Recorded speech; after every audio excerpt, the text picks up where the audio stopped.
علیہ وآلہ واصحابہ وبارک وسلم صلاۃ دائمۃ سرمدا ابدا۔ عزیزان گرامی وقار، یہ سلسلہ عشرہ مجالس کا آج ہمارا یہ تیسرا دن ہے۔ آپ نے سنا ہوگا ہمارا عنوان ہی ہے تاریخ اسلام اور کربلا کی حقیقت۔ ہم اسلام کی تاریخ کو لے کر چل رہے ہیں شروع سے۔ پہلے دن ہی میں نے آپ کے سامنے عرض کیا تھا کہ اسلام اسی دن دنیا میں آ گیا ہے جس دن پہلا انسان دنیا میں آیا ہے۔ اسلام کی تاریخ پہلے انسان کے ساتھ جڑی ہوئی ہے، سیدنا آدم علیہ الصلوۃ والتسلیم سے ہے۔ عقیدہ ایک ہے، دین ایک ہے، شریعتیں بدلتی رہیں، لا بدلتے رہے، جینے کے دستور بدلتے رہے، لیکن بنیاد ایک ہی ہے۔ تو اسلام روز اول سے ہے دنیا میں۔ اب میں نے نبی کریم صلی اللہ تعالیٰ علیہ وسلم کی بعثت تک کے حالات بتا دیے تھے۔ اب اصل چیز اسلام کی جو اسٹیبلشمنٹ ہے حکومت کے اعتبار سے، مدینہ طیبہ سے جو پورے اکناف عالم میں پورے دور دراز اسلام جو پھیلا، اس کے کتنے طریقے تھے، تبلیغ کیسے ہوئی، کیا کیا حالات پیش آئے، یہ بھی مسلمانوں کو جاننا ضروری ہے۔ 40 سال کی عمر پاک تھی مصطفیٰ کریم صلی اللہ تعالیٰ علیہ وسلم کی جب آپ نے نبوت کا اعلان فرمایا تھا اور مکہ والوں کے درمیان تبلیغ اسلام شروع فرمائی۔ شروع میں آپ نے اپنے گھر والوں سے تبلیغ کی ابتدا کی، ان کے سامنے اسلام کو رکھا، اور جو سب سے قریبی تھے آپ کے ان لوگوں کے درمیان رکھا، جیسے حضرت خدیجۃ الکبریٰ رضی اللہ تعالیٰ عنہ جو آپ کی اہلیہ تھیں، حضرت سیدنا ابو بکر صدیق رضی اللہ تعالیٰ عنہ جو آپ کے محرم راز تھے، بہت قریبی ساتھی تھے، سیدنا علی ابن ابی طالب کرم اللہ وجہہ الکریم جو حضور صلی اللہ تعالیٰ علیہ وسلم کے چچیرے بھائی بھی ہیں، لیکن بچپن سے حضور کے ساتھ پلے ہیں، حضور پاک صلی اللہ تعالیٰ علیہ وسلم کی کفالت میں پلے ہیں، حضور نے ان کی پرورش کی ہے۔ تو یہ لوگ وہ ہیں جو سب سے پہلے اسلام میں داخل ہوئے ہیں، اور یہ خفیہ طریقے سے کئی دنوں تک چلتی رہی تبلیغ۔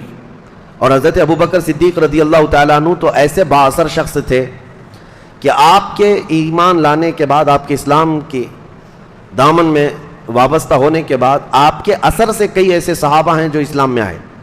حضرت عثمان ابن عفان یا حضرت ابوبکر صدیق کی تبلیغ سے اسلام لائے، سعد ابن ابی وقاص، ابو عبیدہ بن جراح، یا عشرہ مبشرہ کی بات کر رہا ہوں میں، جو بڑے بڑے سینئر صحابہ ہیں، یہ سب حضرت ابوبکر صدیق رضی اللہ تعالیٰ عنہ کے اثر سے، ان کے اثر و رسوخ سے یا ان کی تبلیغ سے اسلام میں داخل ہوئے۔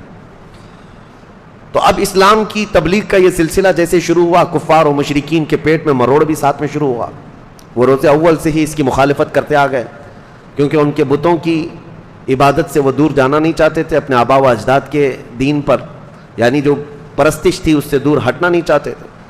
اس مسئلے کو لے کر اتنی جھڑپیں ہوئیں، اتنی مصیبتیں اور مشقتیں حضور پاک صلی اللہ تعالیٰ علیہ وسلم اور ان کے صحابہ کو اٹھانی پڑیں، حتیٰ کہ پہلا خطبہ حرم پاک میں سیدنا ابوبکر صدیق نے جس دن دیا تھا، اس دن مکہ کے کفار نے آپ کو اتنا مارا تھا کہ آپ کا منہ سوج گیا تھا، آپ کی آنکھیں اندر چلی گئی تھی۔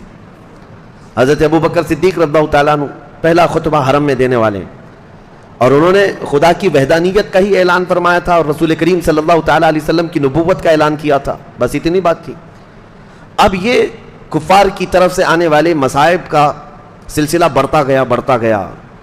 اب آپ اندازہ کریں، وہ قوم جو آپ کو امین و صادق کہتی ہے، وہ آج ان کے جان کے در پہ ہے، لیکن اس میں کچھ لوگوں کی بہت اہم، وہاں پر ان کا اہم رول رہا ہے، ان کا اہم کردار رہا ہے، جیسے حضور صلی اللہ علیہ وسلم کے سگے چچا جناب ابو طالب،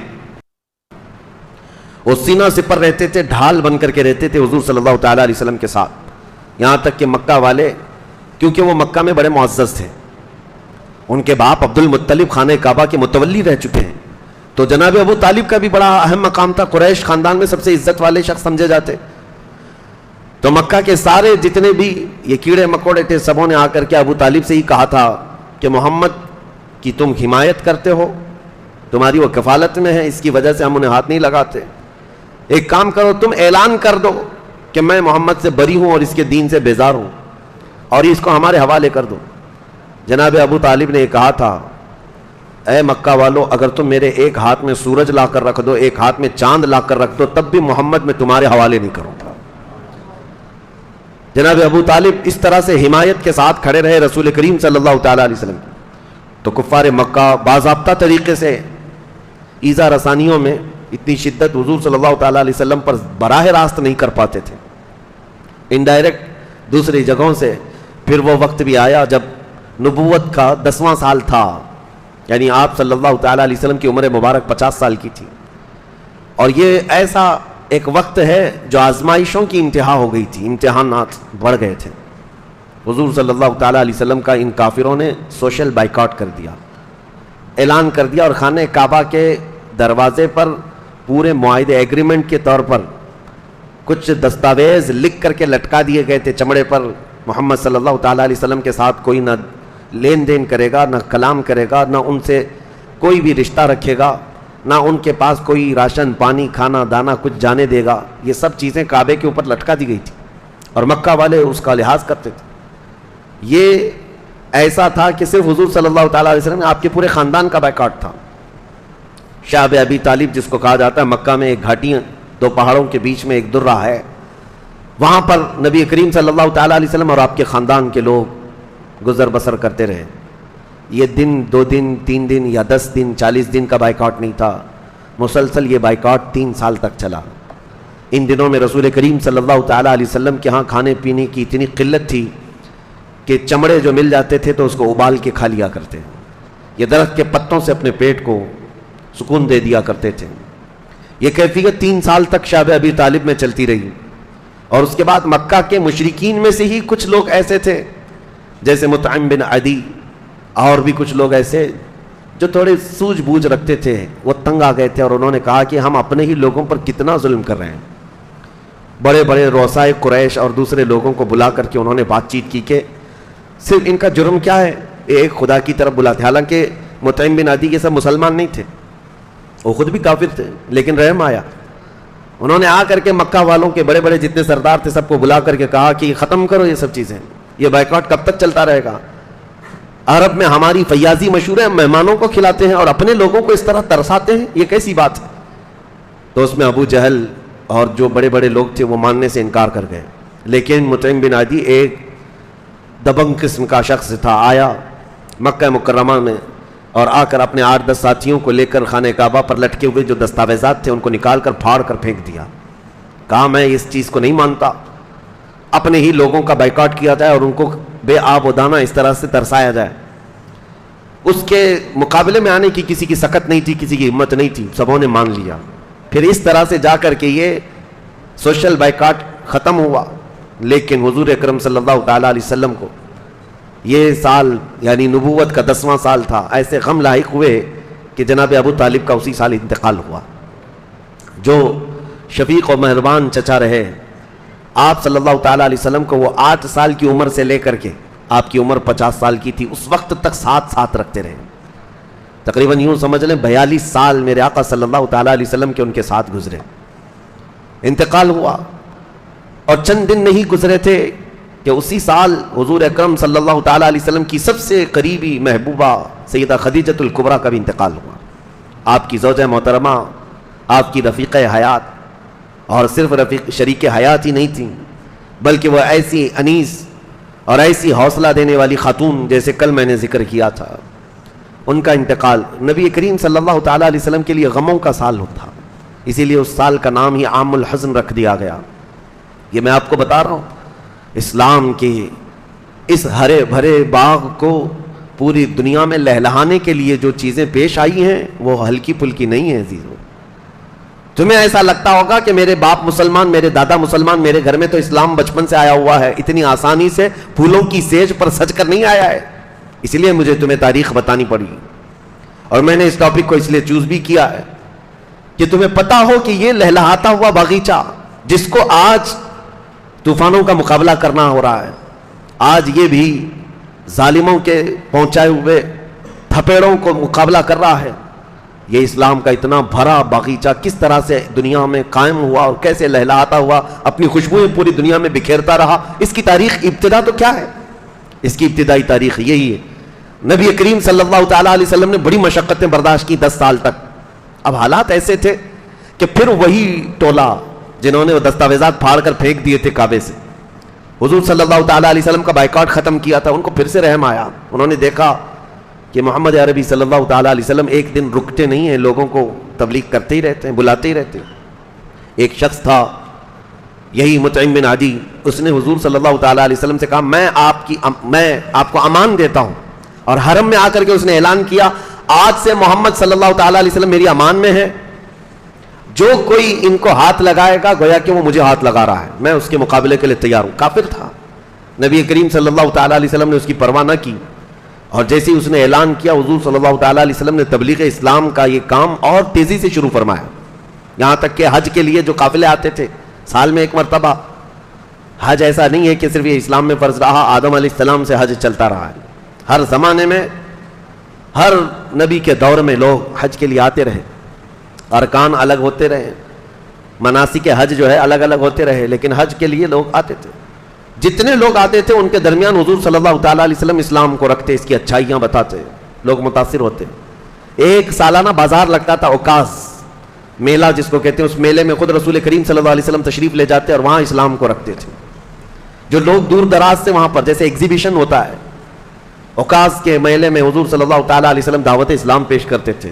اسی لیے قرآن نے کہا ہے حریص علیکم بالمؤمنین، تمہارے پاس وہ رسول آیا ہے جس کو اگر سب سے زیادہ طلب ہے تو صرف تمہارے ایمان لانے کی طلب ہے، تم مومن ہو جاؤ، بس اس رسول کو یہ طلب ہے.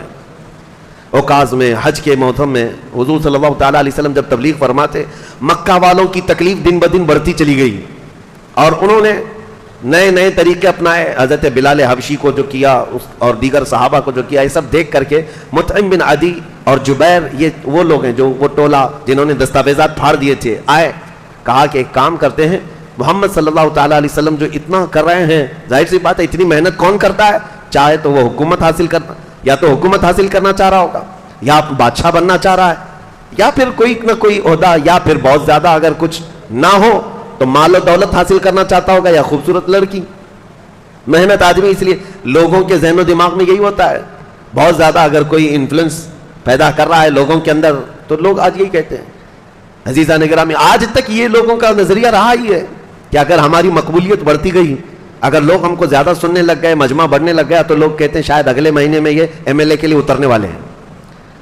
ہاں، بلی کے خواب میں ہمیشہ چیتڑے ہی ہوتے ہیں، جس کی جیسی ذہنیت ہے ویسی ہی سوچتا ہے.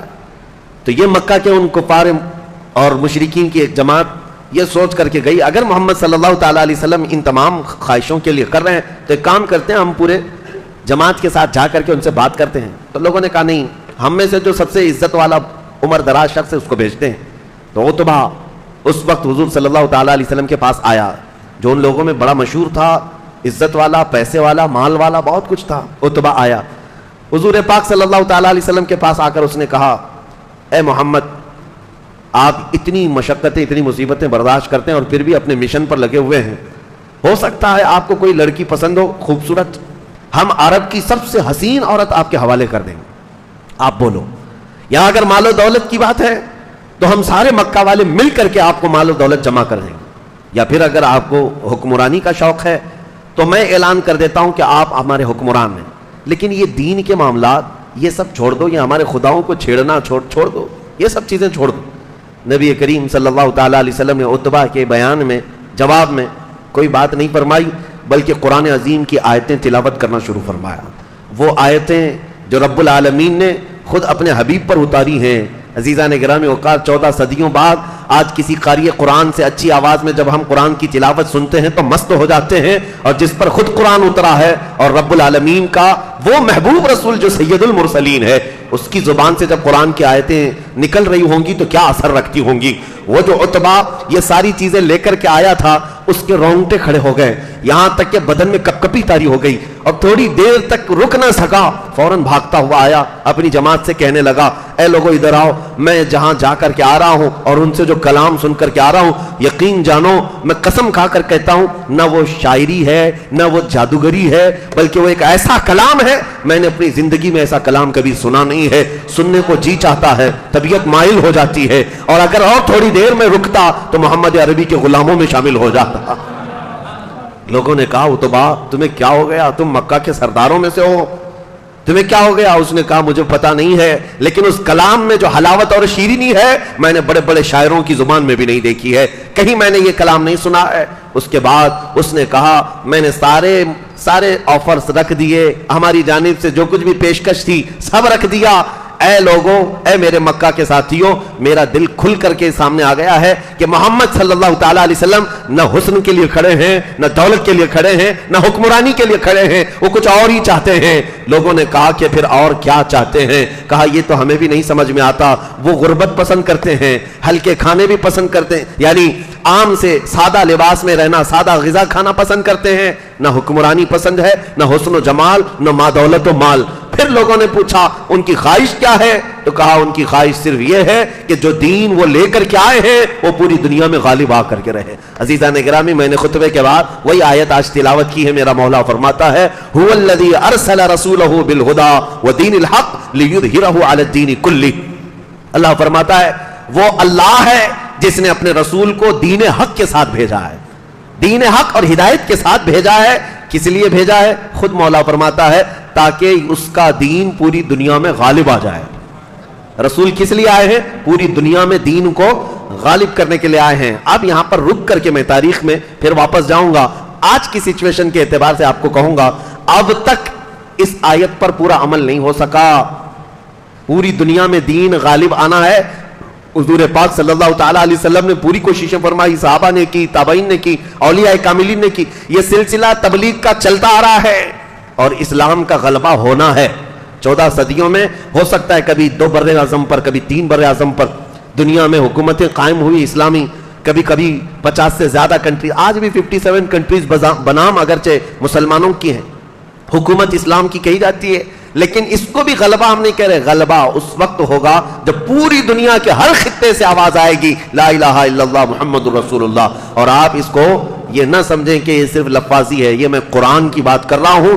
دین اسلام کا غلبہ قیامت سے پہلے آنا ہے, بلکہ میرے آقا صلی اللہ علیہ وسلم کی حدیث کی روشنی میں اگر بتاؤں, قیامت اس وقت تک نہیں آئے گی جب تک دین اسلام ہر خطے میں نہ پہنچ جائے, ہر گھر میں نہ آ جائے.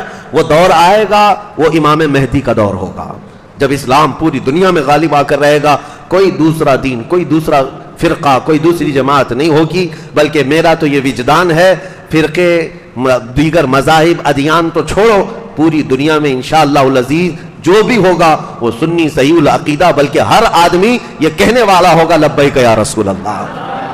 دین کا غلبہ ہو کر رہے گا. اب تاریخ کی طرف ہم چلتے ہیں. نبی کریم صلی اللہ تعالیٰ علیہ وسلم کی یہ خواہش تھی کہ دین ہر ایک تک پہنچ جائے. اس کے لیے کیا کیا کیا؟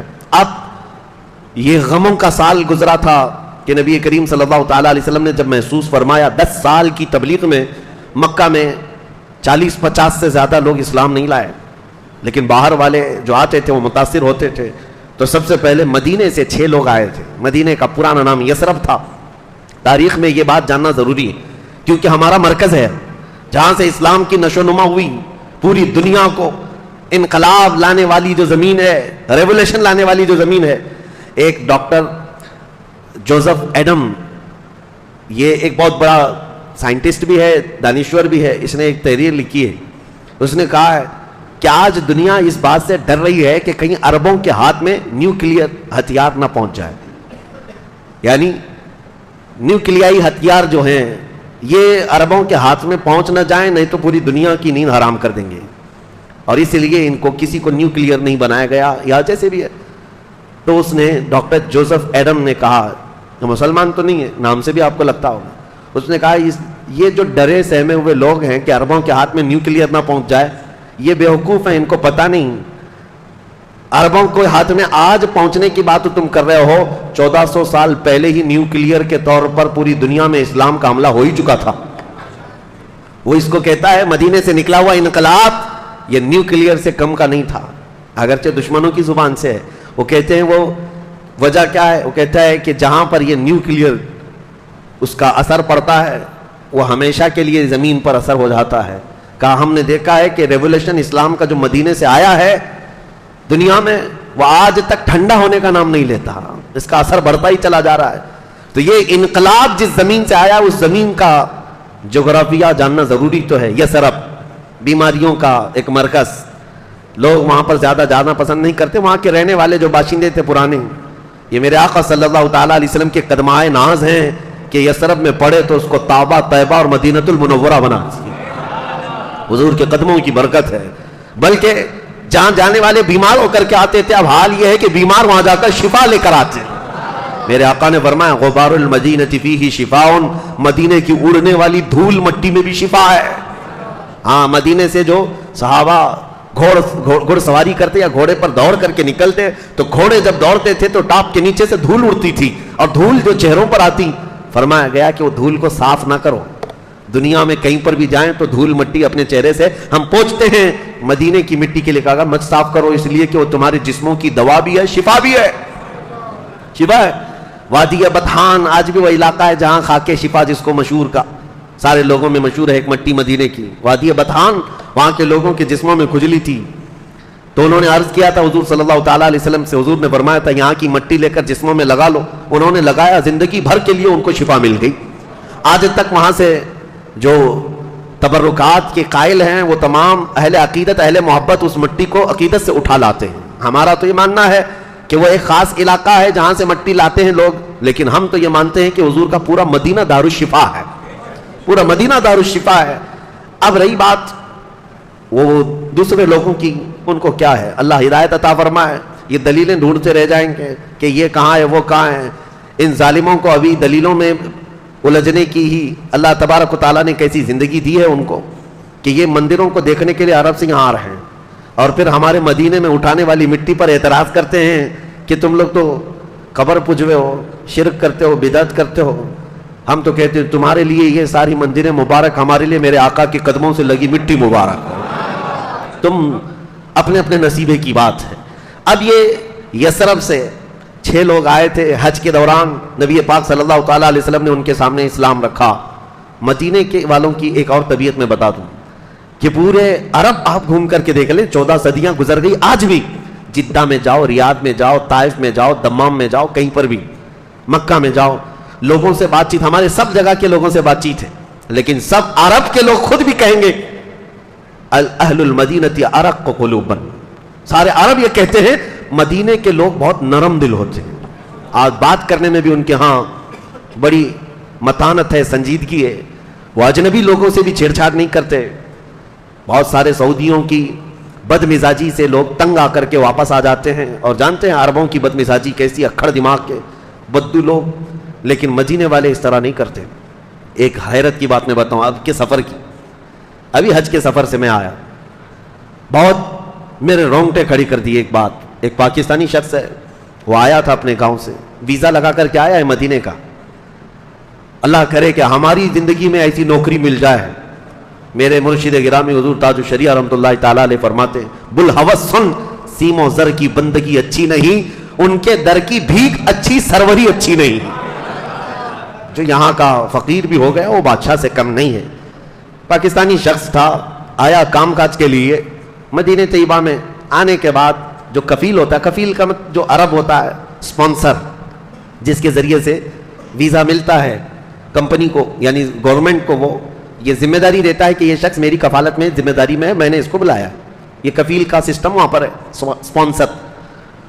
تو اب 2-3 مہینے نہیں گزرے تھے کہ ہوتے ہیں بہت سارے لوگ، وہ گھبرایا ہوا بار بار اپنے گھر کو یاد کرتا ہوا بھاگنے کے چکر میں تھا، لیکن پاسپورٹ تو کفیل کے ہاتھ میں ہوتا ہے، سعودی بڑے سخت ہوتے ہیں، پاسپورٹ ہاتھ میں لے لیتے ہیں، جانے نہیں دیتے، نہ وہ جا سکتا، بغیر پاسپورٹ کے سفر نہیں کر سکتا، کہیں ادھر ادھر نہیں جا سکتا، دوسری جگہ گیا تو اس پر کیس ہو جائے گا حروب کا، یعنی بھاگ گیا ہے، اور گورنمنٹ پولیس پکڑ کے جیل میں ڈالے گی۔ اب یہ مدینے کا شخص جو کفیل ہے، اس کے پاس یہ کام کرنے والا، اس شخص نے جو بیان کیا میں آپ کے سامنے عرض کر رہا ہوں، 2-3 مہینے کے بعد گھبرایا ہوا روتا تھا، بھاگنے کا ارادہ تھا، اس نے آ کر کے اپنے کفیل سے جو عرب تھا مدینے کا تھا اس سے کہا کہ مجھے وطن جانا ہے، گھر جانا ہے، تو اس نے کہا نہیں میں نہیں جانے دوں گا۔ کہا مدینے میں تو ہے، یہاں مدینے میں رہ رہا ہے، یہاں کی ہوا، یہاں کی فضا خوشحالیاں ہیں، برکت ہے، یہاں رہ جا۔ کہا نہیں مجھے گھر یاد آ رہا ہے۔ تو اس نے کہا نہیں، جانا ہو اگر کسی مزدور کو بھی واپس، یعنی فائنل اگر جانا ہے تو ایک سسٹم ہے، خروج لگاتے ہیں، خروج کا مطلب ہوتا ہے ایگزٹ۔ کفیل اسپانسر آ کر کے گورنمنٹ کو یہ کہتا ہے کہ میں نے اس کو ایگزٹ کر دیا، میں نے اس کو باہر کر دیا، خروج لگا دیا۔ اب وہ مزدور آ سکتا ہے، قانونی ہے یہ، جو کام کرنے والا ایگزٹ لگا کر کے آنے کا مطلب فائنل آ رہا ہے۔ اب اس عرب نے کہا کہ میں ایگزٹ نہیں لگا سکتا تیرے اوپر، خروج کا یہ سکہ نہیں لگا سکتا۔ وہ بہت منت سماجت کرتا رہا, کہا کہ آپ کچھ لے لو, پیسہ مجھے مت دو. کہا پیسے ویسے کا مسئلہ ہی نہیں میرے لیے, مال و دولت اللہ نے بہت دیا ہے. 8 دن گزرنے کے بعد وہ پاکستانی کہتا ہے میں اس کا جبہ پکڑ کر کے ہلا دیا. کہا کہ خروج لگا دینے میں, ایگزٹ لگا دینے میں کیا جاتا ہے؟ اس نے کہا بیٹا بات یہ نہیں ہے کہ میرے پیسوں کا نقصان ہوگا, تیرے ویزے لگانے کے خرچے کا نقصان ہوگا. بات یہ ہے کل کو اگر رسول اللہ کے سامنے مجھے پیش کیا جائے اور پوچھا اگر مصطفیٰ نے میرے مدینے سے نکالنے کا تجھے حق کیا تھا, میں اگرچہ تو کام کاج کے لیے آیا ہے میں تیرا ایگزٹ نہیں لگا سکتا, زندگی تو پوری گزار لے. اب میری بات سن, کام میں دل نہیں لگتا, کام نہیں کرنا چاہتا. وہ عرب کی زبان میں کہہ رہا ہوں, جو مدینے والا کہتا ہے کہ میری طرف سے ہر مہینے 1500 ریال لے لے اور صبح سے شام تک خالی درود پڑھتا بیٹھ جا, کام مت کر, میرے گھر میں رہ, کام مت کر, دل نہیں لگتا. لیکن تو جو بھی کہے گا میں ایگزٹ نہیں لگاؤں گا, مجھے ڈر ہے کہ کبھی نبی پاک نے فرما دیا میرے مدینے سے نکالنے کا تجھے حق کیا تھا. میرے عزیزوں, وہ پاکستانی شخص کہتا ہے یہ بات سن کر کے میں سہم گیا, 14 صدیوں بعد بھی مدینے والوں کا دل آج بھی اس طرح سے ہے. یہ میرے آقا کی برکت تھی. عزیزان گرامی وقار, تنگ آ کر کے اس نے یہ بھی کہا کہ دیکھو اگر تم دوسرے کسی سے نقل کفالہ کہتے ہیں, یعنی ٹرانسفر لینا چاہتے ہو کسی دوسرے کفیل کے پاس, دوسرے اسپانسر کے پاس, وہ ٹرانسفر کر کے دے دوں گا لیکن ایگزٹ نہیں کروں گا, اس لیے کہ میں ڈرتا ہوں کہ مدینے سے کسی کو نکال دوں. تو یہ میں نے صرف ایک مثال اس لیے رکھی کہ مدینے والوں کے دل نرم تھے, وہ نرم دل تھے. آج بھی پتا ہے مدینہ طیبہ میں ان کا دیا ہوا رواج ہے, جو بھی اجنبی شخص آتا ہے اس کو محمد کہہ کر پکارتے ہیں. نام معلوم نہ ہو تو ارے ترے یہ سب چیزیں نہیں کہتے, وہ یوں پکارتے محمد. جو بھی اجنبی شخص ہو جس کا نام نہیں پتا ہے اس کو وہ لوگ محمد کہہ کر پکارتے ہیں, محمد کہہ کر پکارتے ہیں. اور یہ طریقہ آج کا نہیں, 14 صدیوں سے چلا آ رہا ہے. ان کے جو علماء ہیں وہ کہتے ہیں یہ رواج ہمارے بزرگوں نے دیا ہے کہ سب سے پہلے ہمارے مدینے میں جو شخص آیا اجنبی وہ محمد عربی صلی اللہ تعالیٰ علیہ وسلم کی شکل میں, اور ایسے آئے کہ ہمیں دنیا کی اجنبیت سے نکال کر پوری دنیا کا مرکز بنا دیا. جو بھی آتا ہے مدینے میں مہمان ہم اس کو محمد کہہ کر پکارتے ہیں. عزیزان گرامی اوقات, 6 لوگ پہلے اسلام لائے, یہ لوگ گئے, دوسرے سال پھر کچھ لوگ آئے, 12 لوگ اسلام قبول کیے. اب جب 12 لوگ اسلام قبول کیے تو نبی کریم صلی اللہ تعالیٰ علیہ وسلم نے حضرت مصعب صحابی ہیں ان کو بھیج دیا یثرب, جا کر کے کہ تم لوگوں میں تبلیغ کرو اور ان کو تعلیم دو. وہ تعلیم دیتے رہے, احکام سکھاتے رہے. سال بھر نہیں گزرا تھا کہ تقریباً 72 لوگ اس قافلے میں آئے حج کے, اور نبی کریم صلی اللہ تعالیٰ علیہ وسلم کے ہاتھ پر سبوں نے اسلام قبول کیا. اسعد بن زرارہ, سعد بن معاذ, یہ بڑے بڑے صحابہ ہیں جو قبیلہ اوس اور خزرج, جو وہاں بڑے مشہور قبیلے تھے, یہ قحطانی عرب کے قبیلے تھے مدینے میں آباد. یہ پورے یہودی بھی نہیں تھے, پورے بت پرست بھی نہیں تھے, لیکن یہودیوں کا اثر ان کے اندر تھا. مکہ والوں کی بت پرستی کی طرح نہیں تھے, لیکن تھے اسلام سے دور, یعنی ایمان والے تو نہیں تھے. لیکن ان میں سے حضرت سعد بن معاذ کا ایمان لانا اتنا اثر کر گیا کہ ان کا پورا قبیلہ اسلام لایا. وہ قبیلے کے سردار تھے. اب ان لوگوں نے آتے ہی حضور صلی اللہ تعالیٰ علیہ وسلم سے یہ کہنا شروع کیا کہ آپ مکہ میں نہ رکیں, آپ چلیں ہمارے وطن آ جائیں.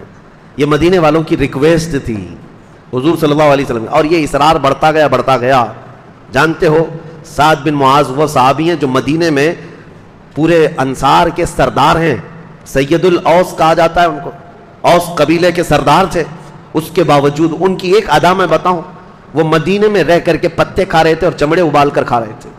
لوگوں نے پوچھا تمہارے پاس مال کی قلت کہاں سے آ گئی, قحط تو ہے نہیں, تم کیوں یہ چمڑے اور پتے کھا رہے؟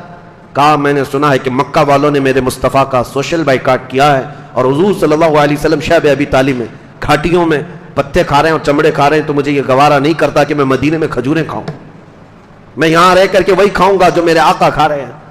تو یہ لگاؤ اتنا تیز بڑھ گیا تھا کہ وہ آ کر کے حضور صلی اللہ تعالیٰ علیہ وسلم سے عرض کرنے لگے کہ آپ مدینے چلیں, یعنی یثرب چلیں. اب اس بات پر حضور صلی اللہ علیہ وسلم نے سب سے بیعت لی, اس کو بیعت عقبہ کہتے ہیں. یہ مینا کی وادیوں میں بیعت لی جا رہی تھی. سنیے, یہ پہلی بیعت ہے. نبی کریم صلی اللہ تعالیٰ علیہ وسلم نے اپنے ہاتھ میں ان کا ہاتھ لیا, پہلی بیعت ہے اور مدینے والوں سے ہے. اور ان سب سے یہ بیعت لی کہ اگر میں آ جاؤں مکہ چھوڑ کر تمہارے ہاں تو تم لوگ میرے ساتھ کیا سلوک کرو گے. اس بات پر انہوں نے کیا بیعت کی, کہا ہمارے مال دولت ہماری اولاد بلکہ ہماری جانوں سے بڑھ کر کے ہم آپ کی حفاظت کریں گے۔ اس بات پر حضور صلی اللہ علیہ وسلم کے ہاتھ میں انہوں نے بیعت کی۔ ان کے جو سردار تھے اسعد بن زرارہ وہ کھڑے ہو گئے، 70 لوگوں میں کھڑے ہو گئے، کہا کہ تم بلا رہے ہو حضور صلی اللہ علیہ وسلم، سوچ لو اور ایک بار سوچ لو، اگر یہ ہجرت کر کے ہمارے شہر میں آتے ہیں تو گویا کہ ہم نے صرف مقابلہ قریش سے نہیں کرنا ہے جو یہاں مکہ والے۔ اسعد بن زرارہ نے کہا آج اس بات پر کیا تم تیار ہو کہ آج کے بعد سے اگر یہ محمد صلی اللہ تعالیٰ علیہ وسلم مدینہ ہجرت کر کے آتے ہیں تو ہمارا مقابلہ پوری دنیا کے جنات سے ہوگا، پوری دنیا کے انسانوں سے ہوگا، ساری سرکش طاقتوں سے ہوگا، تم مدینے میں چھوٹی تعداد میں ہو، مختصر تعداد میں ہو، سوچ کر کے بتاؤ۔ پورے مدینے والوں کا جوش دیکھنے کے قابل تھا، کھڑے ہو گئے، کہا پورے دنیا کے جنات آ جائیں ہم ان سے مقابلے کے لیے تیار ہیں۔ ہم نبی پاک صلی اللہ تعالیٰ علیہ وسلم کے ہاتھ میں ہاتھ دے کر بیعت کرتے ہیں، انہوں نے اپنی جانوں کی پرواہ نہ کی۔ یہ وہ اسلام کے عظیم مجاہدین ہیں جو سب سے پہلے بڑھ کر کے میدان میں آئے تھے۔ حضور اکرم صلی اللہ تعالیٰ علیہ وسلم نے ان کی مضبوط ارادے کو دیکھا تو پھر صحابہ میں سے جو مظلوم تھے، ظلم سہ رہے تھے، یہ کے بعد دیگرے سب کو مدینہ رخصت کرنا شروع کیا۔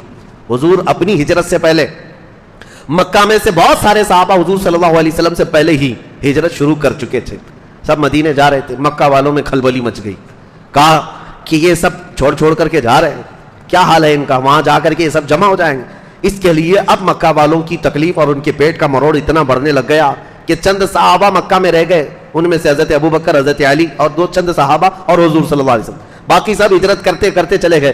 70 صحابہ تو پہلے حبشہ ہجرت کر کے گئے تھے، ایتھوپیا، اور اس کے بعد جو بچے ہوئے تھے وہ مدینہ ہجرت کر کے چلے گئے۔ اب مکہ والوں نے ایک میٹنگ بلائی جس کا سردار ابو جہل تھا۔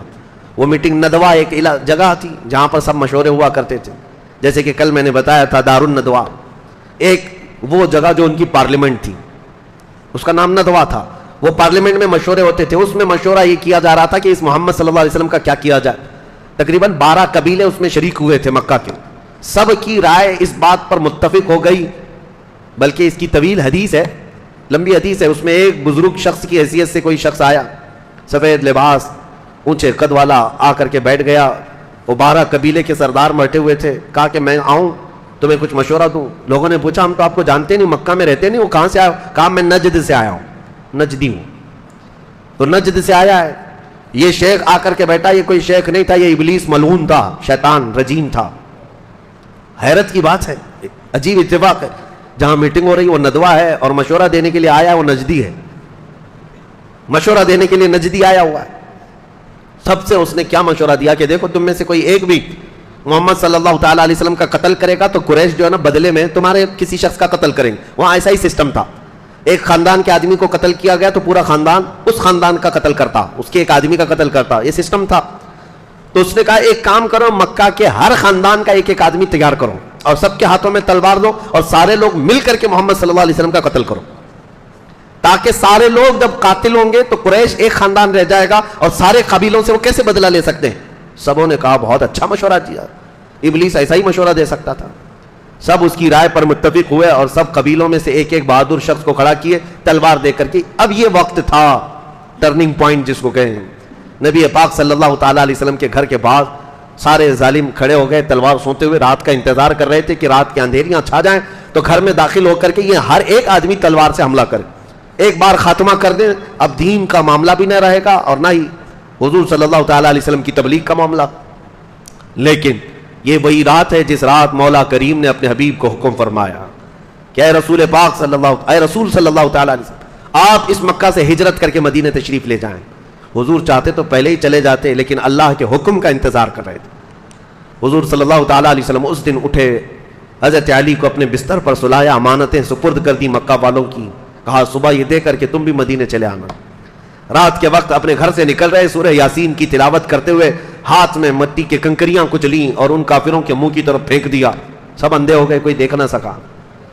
اور اس کے بعد نبی پاک صلی اللہ علیہ وسلم سیدھے ابوبکر صدیق کے گھر آئے اور ان کو ساتھ لیا اور مدینے کی طرف روانہ۔ یہ پہلی ہجرت ہے حضور صلی اللہ تعالیٰ علیہ وسلم کی، یہاں سے اب اسلام ساتھ ساتھ چل رہا ہے اور اسلام کی اسٹیبلشمنٹ ہونے جا رہی ہے، دولت اسلام، سلطنت اسلام، حکومت اسلام قائم ہونے جا رہی ہے۔ لیکن قائم کرنے والا بادشاہ اعظم حضور اکرم صلی اللہ تعالیٰ علیہ وسلم صرف حضرت ابو بکر اور ایک غلام کے ساتھ سفر کر رہے، 3 دن غار ثور میں رہے، اس کے بعد مدینے کا سفر کیا۔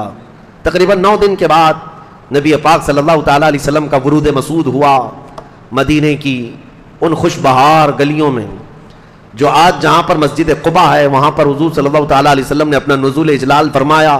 کلثوم بن ہدم ایک صحابی ہیں، ان کے گھر پر 14 دن تک قیام کیا۔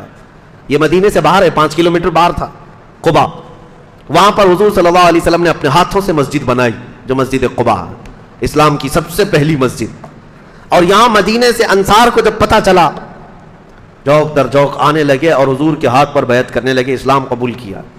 اب مدینے کی گلیوں میں جو شور تھا اس کو اگر ترجمانی میں عرض کیا جائے تو یہی ہوگا، ہر گلی سے آواز آتی تھی لبیک یا حضور آ رہے تھے، نبی پاک تشریف لا رہے تھے۔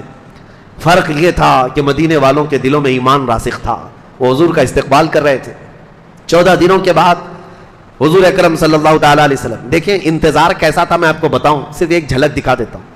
حضرت سیدنا سلمان فارسی رضی اللہ تعالیٰ عنہ صحابی رسول ہیں، ان کی عمر بہت لمبی ہوئی، یہ ایران کے فارس کے رہنے والے تھے، ان کا باپ آگ کا پجاری تھا، آگ کی پوجا کرتا تھا اور ان کو بھی مجبور کرتا تھا، ان کا دل نہیں لگتا تھا۔ ایک بار یہ کسی کنیسہ سے گزر رہے تھے، گرجا گھر یعنی چرچ، وہاں عیسائیوں کی تعلیم ان کو اچھی لگی، روزانہ جا کے سنتے تھے، تو باپ کو پتا چلا، باپ نے زنجیروں میں باندھ کر رکھ دی۔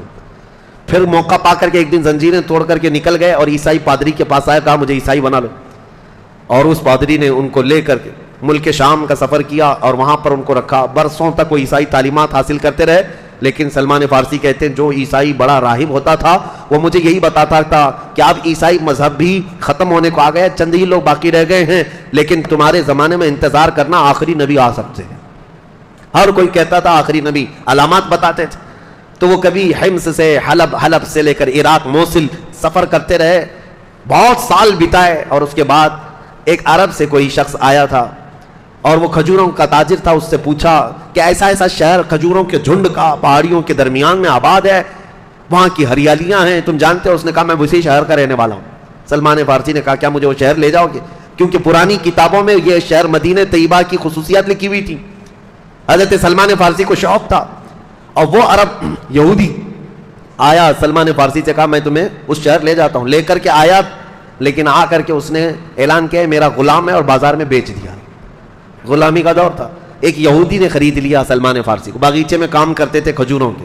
یہ بات میں اس لیے عرض کر رہا ہوں، ان کی عمر کا کافی حصہ عیسائی مذہب میں گزرا، لیکن انتظار تھا، جہاں پہنچنا تھا وہاں پہنچ تو گئے تھے، مدینے کے خطہ تھا۔ کہتے ہیں میں اپنے آقا کے باغیچے میں کام کر رہا تھا، کھجور کا درخت ویسے بہت لمبا ہوتا ہے، کھجور کے درخت کے اوپر بیٹھ کر کے وہ کھجوروں کی صفائیاں کر رہے تھے۔ ان کے آقا کا جو بھتیجا تھا، ان کا مالک کا بھتیجا، وہ دوڑتے ہوئے آیا، کہا چچا سنے ہو ایک بڑی خبر ہے؟ وہ اپنے چاچا کو خبر سنا رہا ہے۔ چاچا نے پوچھا کیا خبر ہے؟ کہا کہ مکہ سے ایک شخص آیا ہے جس کا نام محمد ہے، چمکتا چہرہ ہے، اور آیا ہے، لوگ جھوک در جھوک جا رہے ہیں۔ چاچا نے پوچھا کیا کہتا ہے؟ وہ کہتا ہے میں اللہ کا آخری رسول ہوں۔ سلمان فارسی سن رہے تھے، بے تاب ہو کر چھلانگ لگا کر نیچے آئے درخت کے اوپر سے، اور کہا کیا کہا تم نے، کون سی خبر لائے؟ مالک نے دیکھا کہ یہ غلام ہے، اس کو اتنی زیادہ فرط محبت میں آنے کی کیا بات ہے؟ اس نے تماچے لگائے اور کہا یہ تیرا کام نہیں، یہ ہماری باتوں میں تم کیوں دخل دے رہے ہو، جاؤ اپنا کام کرو۔ سلمان فارسی کو اسی دن سے یہ دل میں لگ گئی تھی بات کہ جس کے انتظار میں نے سالوں بتائے ہیں، رب العالمین نے اس آخری رسول کو یہاں پر بھیج دیا ہے۔ مدینے میں انتظار چل رہا تھا، ایسا نہیں ہے۔ آج میرے عزیزوں ہم اہل مدینہ کی عقیدت اور ان کی محبتوں کو سلام کرتے ہیں۔ آج پوری دنیا کے سنی صحیح العقیدہ لوگوں کو اگر کوئی یہ سوال کرے میرے آقا کے دنیا میں آنے کا دن 12 ربیع الاول ہے تو تم خوشیاں اب تک کیوں مناتے ہو؟ مکہ والے تو نہیں مناتے تھے۔ ہم یہی کہتے ہیں مکہ والوں کی نصیب میں اگرچہ نہیں تھا، لیکن حضور جب ہجرت کر کے مدینے جا رہے تھے تو مدینے والوں نے تو منایا تھا، جلوس نکلا تھا پورا باضابطہ، حضور کا استقبال ہوا تھا، دف بجا بجا کر بچیاں پکارتی تھی طلع البدر علینا من ثنیات الوداع وجب الشکر علینا ما دعا للہ داعی، جس کا مطلب یہ ہوتا ہے ثنیۃ الوداع کی گھاٹیوں سے ہم پر 14ویں کا چاند طلوع ہو گیا ہے، اللہ کی طرف بلانے والا وہ رسول ہمارے درمیان آ گیا ہے، اور پھر ہم پر اللہ کا شکر واجب ہو گیا ہے۔ یہاں تک کہ بنو نجار قبیلہ تھا ایک مدینے میں، ان کی بچیاں اور ان کے جو لڑکے تھے وہ کیا کہتے تھے؟ یا حبذا محمدا، اے خوش آمدید محمد صلی اللہ علیہ وسلم، کیسا آپ نے ہم کو معزز بنا دیا. اب سے آج کے بعد ہم دنیا میں فخر کریں گے تو یہ کہیں گے کہ ہم بنو نجار کے نہیں، ہم اوس و خزرج کے نہیں، بلکہ ہم محمد عربی کے پڑوسیوں میں سے. کہتے ہیں ہمیں فخر کا آپ نے ایک درجہ دے دیا. یہ نغمے اہل مدینہ کے تھے. الحمدللہ ہم اہل مدینہ سے آج بھی محبت کرتے ہیں، اور ان کی ابتدا میں جب بھی حضور پاک کے تذکرہ آتا ہے، حضور پاک کی میلاد کا ذکر آتا ہے، ہم آج بھی اسی طرح سے جشن بھی مناتے ہیں اور جلوس بھی کرتے ہیں. الحمدللہ حضور صلی اللہ تعالیٰ علیہ وسلم کا ورود مسعود. میں جلدی چلتا ہوں کیونکہ اب اسلام کی سلطنت اسلام کی اسٹیبلشمنٹ کا وقت آ چکا ہے.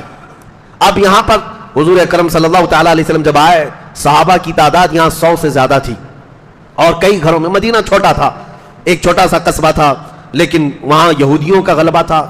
یہودی بہت سالوں سے آباد تھے. اب ان کی اجارہ داری ختم ہو رہی تھی. یہودیوں کو تو یہ چاہیے تھا کہ وہ اپنی کتابوں میں جس رسول کا تذکرہ سنتے تھے وہ رسول آ گئے، ایمان لے آتے، لیکن وہ دشمن ہو گئے. کہا کہ ہماری جو اجارہ داری تھی لوگوں پر، جیسے آج پجاریوں اور پنڈتوں کا تسلط ہوتا ہے ان کے بھکتوں پر، انت بھکتوں پر، اسی طرح سے یہودی علماء کا بھی تھا. ان کے نذرانے ختم ہو رہے تھے، لوگوں کو بیوقوف بنانے کا طریقہ ختم ہو جاتا. اسلام کے آتے ہی ان کے دندہ پانی بند ہو رہا تھا، اسی لیے ظاہر سی بات ہے پیٹ میں مروڑ تھا، تکلیف تھی. یہودیوں نے اختلاف شروع کیا، اونچی نیچی باتیں الگ الگ شروع کیا، لیکن صحابہ اکرام رضوان اللہ تعالیٰ علیہ مجمعین ایسے مضبوط ہو گئے کہ نبی پاک صلی اللہ تعالیٰ علیہ وسلم نے آتے ساتھ سب سے پہلا کام جو فرمایا وہ مسجد نبوی کی بنیاد رکھی. مسجد نبوی شریف، میں نے سیرت کے بیان میں تفصیلاً سارے ذکر کر دیے ہیں، آپ اس میں سے بھی جا کر سن سکتے ہیں. مسجد نبوی کی تعمیر اس لیے بہت اہم ہے کہ مسجد کی بنیاد اسلام کے لیے صرف عبادت گاہی نہیں ہے، بلکہ یہ پوری ایک پارلیمنٹ ہے، یہ پورا ایک نظام چلانے کا مرکز ہے. یہاں پر امیر غریب کا فرق ختم کر کے صفوں میں کھڑا کر دیا جاتا ہے. یہ جگہ درسگاہ بھی ہے، یہ جگہ شفا خانہ بھی ہے. مسجد نبوی کئی کاموں کے لیے استعمال ہوتی تھی. جنگی حالات کی ترتیب دینا، منصوبے اور دیگر معاملات مسجد نبوی میں ہوتے. بیماروں کو لا کر کے وہاں رکھا جاتا اور ان کی تیمارداری مسجد نبوی میں ہوتی. اور تقریباً 70 کے قریب اصحاب صفہ جو گھر بار چھوڑ کر کے آئے تھے، اسلام کی پہلی یونیورسٹی ہے جو مسجد نبوی ہے. آج بھی وہ کٹا موجود ہے، چبوترا موجود ہے، جس پہ اصحاب صفہ بیٹھ کر حضور سے تعلیم حاصل کرتے تھے. مسجد کئی چیزوں کے لیے اہم تھی. مسجد بنایا، اور دوسرا سب سے پہلا کام حضور اکرم صلی اللہ علیہ وسلم نے جو فرمایا، عقد مواخات، بھائی چارگی کا رشتہ قائم کیا انصار اور مہاجرین کے درمیان. انصار مدینے کے صحابہ، مہاجرین جو ہجرت کر کے آئے تھے، وہ نئے لوگ، مدینے میں ان کے مکانات نہیں تھے، کاروبار نہیں تھا. رسول پاک صلی اللہ علیہ وسلم ایک مہاجر صحابی کو پکڑتے، ایک انصار کو، اور دونوں کا ہاتھ ملا کر کہتے آج سے تم بھائی بھائی ہو. حضور کے فرمان کا وہ ایسا احترام کرتے کہ انصار صحابہ نے جی جان لگا دیا. اپنے مہاجر بھائی کو گھر لے جاتے اور ساری پراپرٹی سامنے رکھتے، میری اتنی جائیداد ہے، اتنے باغیچے، اتنی دکانیں ہیں، آج ان میں سے آدھا میرا ہے اور آدھا تمہارا ہے. یہاں تک کہ میراث کی آیتیں نازل ہونے سے پہلے تک، قرآن میں وراثت کی جو آیتیں آئی ہیں، آیتیں نازل ہونے سے پہلے تک اگر کوئی انصاری صحابی کا انتقال ہو جاتا مدینے میں تو ان کے مہاجر صحابہ کو، صحابی بھائی کو پوری وراثت مل جاتی تھی. یعنی وہ سگے بھائی نہیں تھے لیکن وراثت پوری ملتی تھی. اس طرح کی بھائی چارگی قائم ہوئی.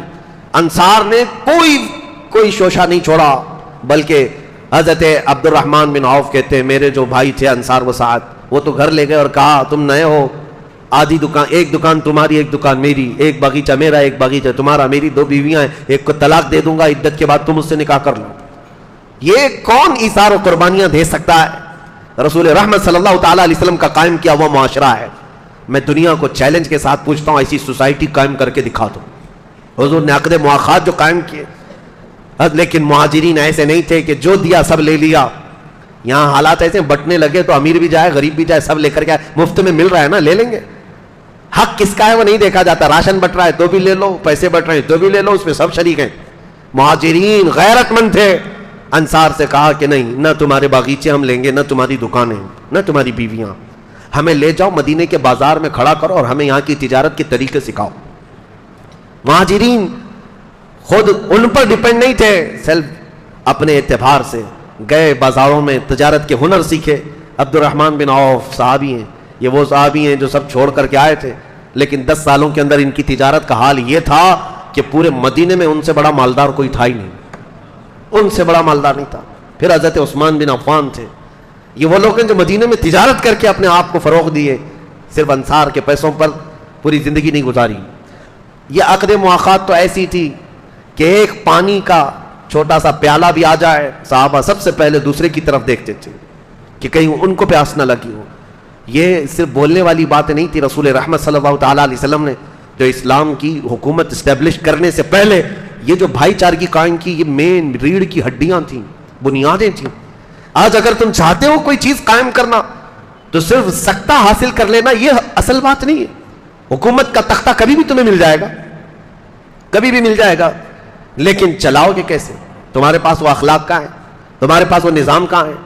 نبی کریم صلی اللہ تعالیٰ علیہ وسلم نے سب سے پہلے صحابہ کے دلوں میں نظام بھر دیا تھا, اخلاق بھر دیے تھے, ایثار بھر دیا تھا. اسی لیے ان کے یہاں خرد برد اور خیانت کی ایک روایت بھی بتا دو کسی صحابی نے 1 روپیہ کسی کا دبا لیا, ایک سکہ کسی کا رکھ لیا, نہیں. سختیاں تو ایسی تھی. ایک جنازہ آیا حضور صلی اللہ علیہ وسلم کے پاس, جنازے کے لیے لوگ کھڑے ہو گئے. حضور نے سب سے پہلے جنازہ پڑھانے سے پہلے پوچھا, اس انتقال کیے ہوئے شخص کے اوپر کسی کا قرضہ باقی ہے؟ جماعت میں کھڑے ہوئے جو صفیں لگا چکے تھے ان میں سے ایک شخص نے کہا کہ میرے 2 درہم باقی, 2 درہم 2 سکے. رسول رحمت صلی اللہ علیہ وسلم پیچھے ہٹ گئے, کہا صلو علی صاحبکم ولا اصلی علیہ, تم چاہو تو اپنے دوست کی جنازہ کی نماز پڑھ لو, میں نہیں پڑھوں گا, اس پر قرضہ رہ گیا ہے. یہ سختیاں تھیں, اس پر قرض باقی رہ گیا, میں نماز جنازہ نہیں پڑھوں گا. صحابہ اس بات سے خوف زدہ رہتے تھے, اپنے معاملات اس قدر مضبوط رکھتے تھے کہ کوئی انگلی نہیں اٹھا سکتا تھا, کوئی انگلی نہیں اٹھا سکتا. عزیزان گرامی وقار, پوری دنیا ان سے متعارف ہے اخلاق و کردار. یہ اسٹیبلشمنٹ میں بہت ضروری چیزیں میں عرض کر رہا ہوں. حکومت یوں ہی نہیں قائم ہوئی اسلام کی, ان کے درمیان کیا کیا. حضرت ابوبکر صدیق کا جب دور آیا تھا تو ایک یہودی خاتون نے چٹھی لکھ کر کے بھیجا تھا کہ مجھے مدینے میں رہنا نہیں ہے, مجھے یمن جانا ہے. حضرت ابوبکر صدیق نے 2 جوانوں کو اس کے حوالے کر دیا, ایک اونٹنی ایک سواری دے دی, اس عورت سے کہا کہ جاؤ تم اپنے قبیلے میں جاؤ. یہ 2 جوان, وہ عورت جا کیوں رہی تھی؟ مسلمانوں سے نفرت تھی, یہ سوچ کر کے جا رہی تھی کہ یہ لوگ پتہ نہیں کب عزت لوٹ لے, کیا کر دیں, نعوذ باللہ. لیکن یہ 2 نوجوانوں نے اس خاتون کو مدینے سے لے کر یمن تک کا سفر ایسا کروایا, وہ یمن پہنچتی اور کہتی ہے پورا سفر انہوں نے چہرہ اٹھا کر نہیں دیکھا میری طرف, اوپر بیٹھی کون ہے. بیچ میں اگر کوئی چوکی آتی, کہیں پر تفتیش چیکنگ پوائنٹ آتا بھی, تو یہ دونوں نوجوان کہتے تھے خلیفہ اسلام کی مہمان جا رہی.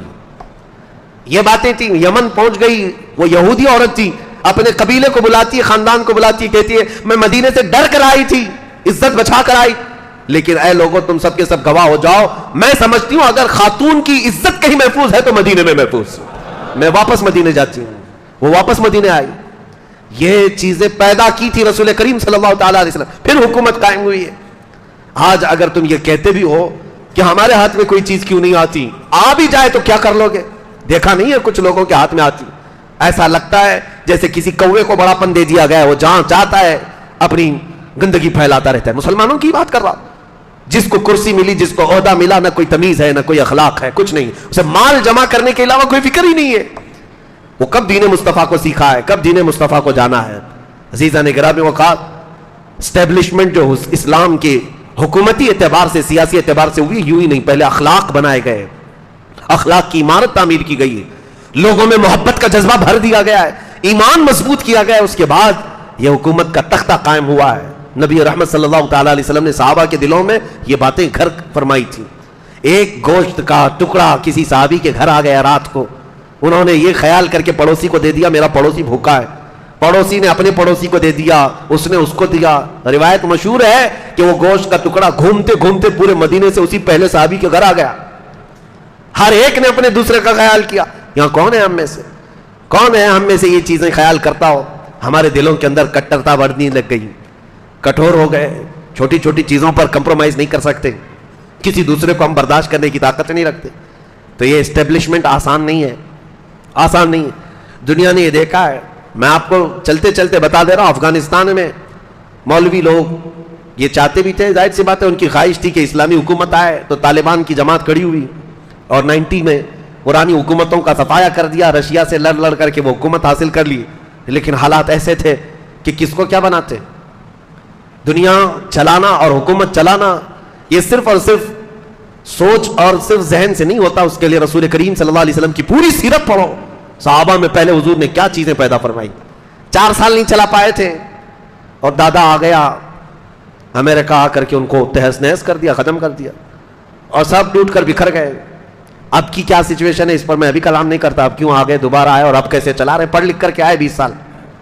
لیکن عزیزان گرامی وقار, کسی بھی نظام کو چلانے کے لیے صرف کٹے پر بیٹھ کر جو میٹنگیں جو ہوتی ہیں یہ کافی نہیں ہوتی. انسان بنائے جاتے ہیں, انسان بنائے جاتے ہیں. صرف ایک چھوٹی سی مثال میں بتا دوں, اللہ کروڑوں رحمتیں نازل فرمائے خلیل سلطان عبد الحمید ثانی پر. ترکی کے یہ سلطان عبد الحمید ثانی, ان کو جب مسجد نبوی شریف بنانے کا ارادہ ہوا تھا, ان کے دور کی بات کر رہا ہوں, مسجد نبوی شریف, بلکہ ایک ان سے پہلے ترکیوں کے دور میں انہوں نے مسجد نبوی بنائی تھی. ترکیوں نے کیسے کیا تھا؟ ماسٹر پلاننگ جس کو کہتے ہیں, معاشرہ پہلے تشکیل دینا ہے کسی چیز کو بنانے کے لیے. مسجد نبوی کی تعمیر جدید کی بات کر رہا ہوں, یعنی رینوویشن کرنا تھا. تو ترکیوں نے 500 جوڑے ایسے جن سے ابھی ابھی بچے پیدا ہوئے ان کو لے جا کر کے ایک بستی بسائی. جتنے لڑکے تھے ان کو دنیا کی آوازوں سے دور رکھا, ہر طرح کی خرافات سے دور رکھا, ایک بستی بسائی 500 لوگوں کی. کنٹینیو ان کو قرآن پاک سنایا جاتا تھا, اور وہ بچے جیسے ہی بولنے لگے وہ خالص قرآن کی زبان بولنے لگے. بچوں میں یہ ماحول تھا کہ زبان کھلتے ہی ان کو حفظ قرآن پر لگا دیا گیا. 7 سال کی عمر میں بچے حافظ قرآن ہوئے, ان کو حدیثیں پڑھائی گئی, اور پھر اس کے بعد ان میں سے ہر ایک بچے کو ایک الگ ہنر سکھایا گیا. کسی کو مستری, کسی کو پینٹر, کسی کو کارپینٹر, الگ الگ. یہ 500 وہ حافظ قرآن بچے جنہوں نے دنیا کی خرافات نہیں دیکھی, صرف قرآن سنا تھا اور رسول اللہ کا عشق پیا تھا. یہ پوری جماعت تیار ہوئی. جب یہ جوان ہوئے تو ان کو لا کر مسجد نبوی کی تعمیر جدید کا حصہ کیا. یہ میں اس لیے مثال دے رہا ہوں, کسی چیز کی اسٹیبلشمنٹ کے لیے ماسٹر پلاننگ ہوتی ہے, پہلے انسان بنائے جاتے ہیں, اخلاق تعمیر کیے جاتے ہیں. آج آپ یہ سوچ رہے ہیں کہ ہمارے بچے آوارہ رہے اور کل حکومت اسلام آ جائے, یا آواروں سے کیا اسلام چلے, ان بد مزاج ڈاکوؤں سے کیا اسلام کی حکومت کا اسٹیبلشمنٹ ہو سکتا ہے. آپ اپنے بچوں کے اخلاق پر توجہ دیں, ان کو وہ ماحول دیں کہ یہ خود کھڑے ہو جائیں گے انشاءاللہ العزیز. نبی پاک صلی اللہ تعالیٰ علیہ وسلم کے اس مدینے میں پیدا ہونے والے بچے سے لے کر بوڑھے تک جو آوازیں تھیں وہاں پر کیا تھی. اسی لیے میں آپ کو کہتا ہوں, ایک ایگزامپل دیتا ہوں, دل جب نرم کر دیے جائیں تو آدمی ہر چیز کر سکتا ہے. یہ اسٹیبلشمنٹ کا اگر وقت ہے تو سنو, ہمارا محلہ برسوں سے ہو سکتا ہے نشہ کر رہے ہوں بہت ساری, حالانکہ تمہیں تو پتا ہے پہلے سے حرام ہے, پہلے سے پتا ہے حرام ہے, اس کے باوجود کر رہے ہیں.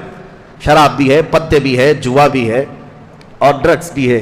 لیکن اچانک ہم کہیں کہ چھوڑ دو, یہ سب چیزیں بری ہیں. ہو سکتا ہے کچھ لوگ مان لیں. کیا ایسا پاسبل لگتا ہے آپ کو؟ میں ناممکن تو نہیں کہوں گا, ایک لخت ایک ہی آن میں سارے لوگ چھوڑ دیں, نہیں لگتا ایسے. برسوں سے کر رہے ہیں. پھر بھی کتنے برس سے کر رہا ہوگا؟ کوئی جوان اگر ابھی آج 20 سال کا ہوگا تو زیادہ سے زیادہ اگر وہ بہت بچپن میں بھی شروع کیا ہوگا تو 10 سال سے کر رہا ہوگا. لیکن مدینے کی بات میں بتاؤں, شراب حرام نہیں تھی, حلال سمجھ کر کے پی رہے تھے. اور بچپن سے کیا 50 سالوں سے شراب پینے والے لوگ موجود تھے. حضرت انس کہتے ہیں میری عمر 10 سال کی تھی, 12 سال کی تھی, میں شراب سپلائی کیا کرتا تھا. قہبہ خانے تھے جو جگہ جگہ جیسے چائے کی دکانیں ہوتی ہیں شراب کی, میں پیالوں میں بھر کر شراب دیتا تھا, لوگوں کو سپلائی کرتا تھا. اچانک ایک شام لوگ بیٹھے شراب پی رہے ہیں, پیالے سجے ہوئے ہیں, آواز آئی مدینے کی گلیوں میں, یا ایھا المسلمون قال رسول اللہ صلی اللہ علیہ وسلم حرمت الخمر, اے مسلمانوں اللہ کے رسول نے اعلان فرمایا شراب حرام ہو گئی. حضرت انس کہتے میرے ہاتھ سے پیالہ گر گیا. جتنے لوگ بیٹھے ہوئے تھے, صرف میری کیفیت نہیں, کوئی منہ سے لگایا تھا تو وہیں سے اس نے پٹک دیا. سب اپنے گھر گئے, جو مٹکے رکھے تھے ان کو ٹھوکریں مار مار کر کے توڑ دی. حضرت انس کہتے ہیں ایک دن ہم نے دیکھا تھا مدینے کے سارے گٹر اور نالے شراب سے بہ رہے تھے, ایک ہی دن. کسی بھی صحابی نے یہ نہیں کہا. اعلان کرنے والا کوئی منادی ہے, آ کر اعلان کر رہا ہے, ہم جا کر پوچھ تو لیں رسول اللہ سے حقیقت میں حلال ہے حرام ہے, ہم ڈیبیٹ کریں گے. نہیں, حضور کی طرف سے اعلان آ گیا, پہلے اس چیز کو دور کرو, پھینک دو.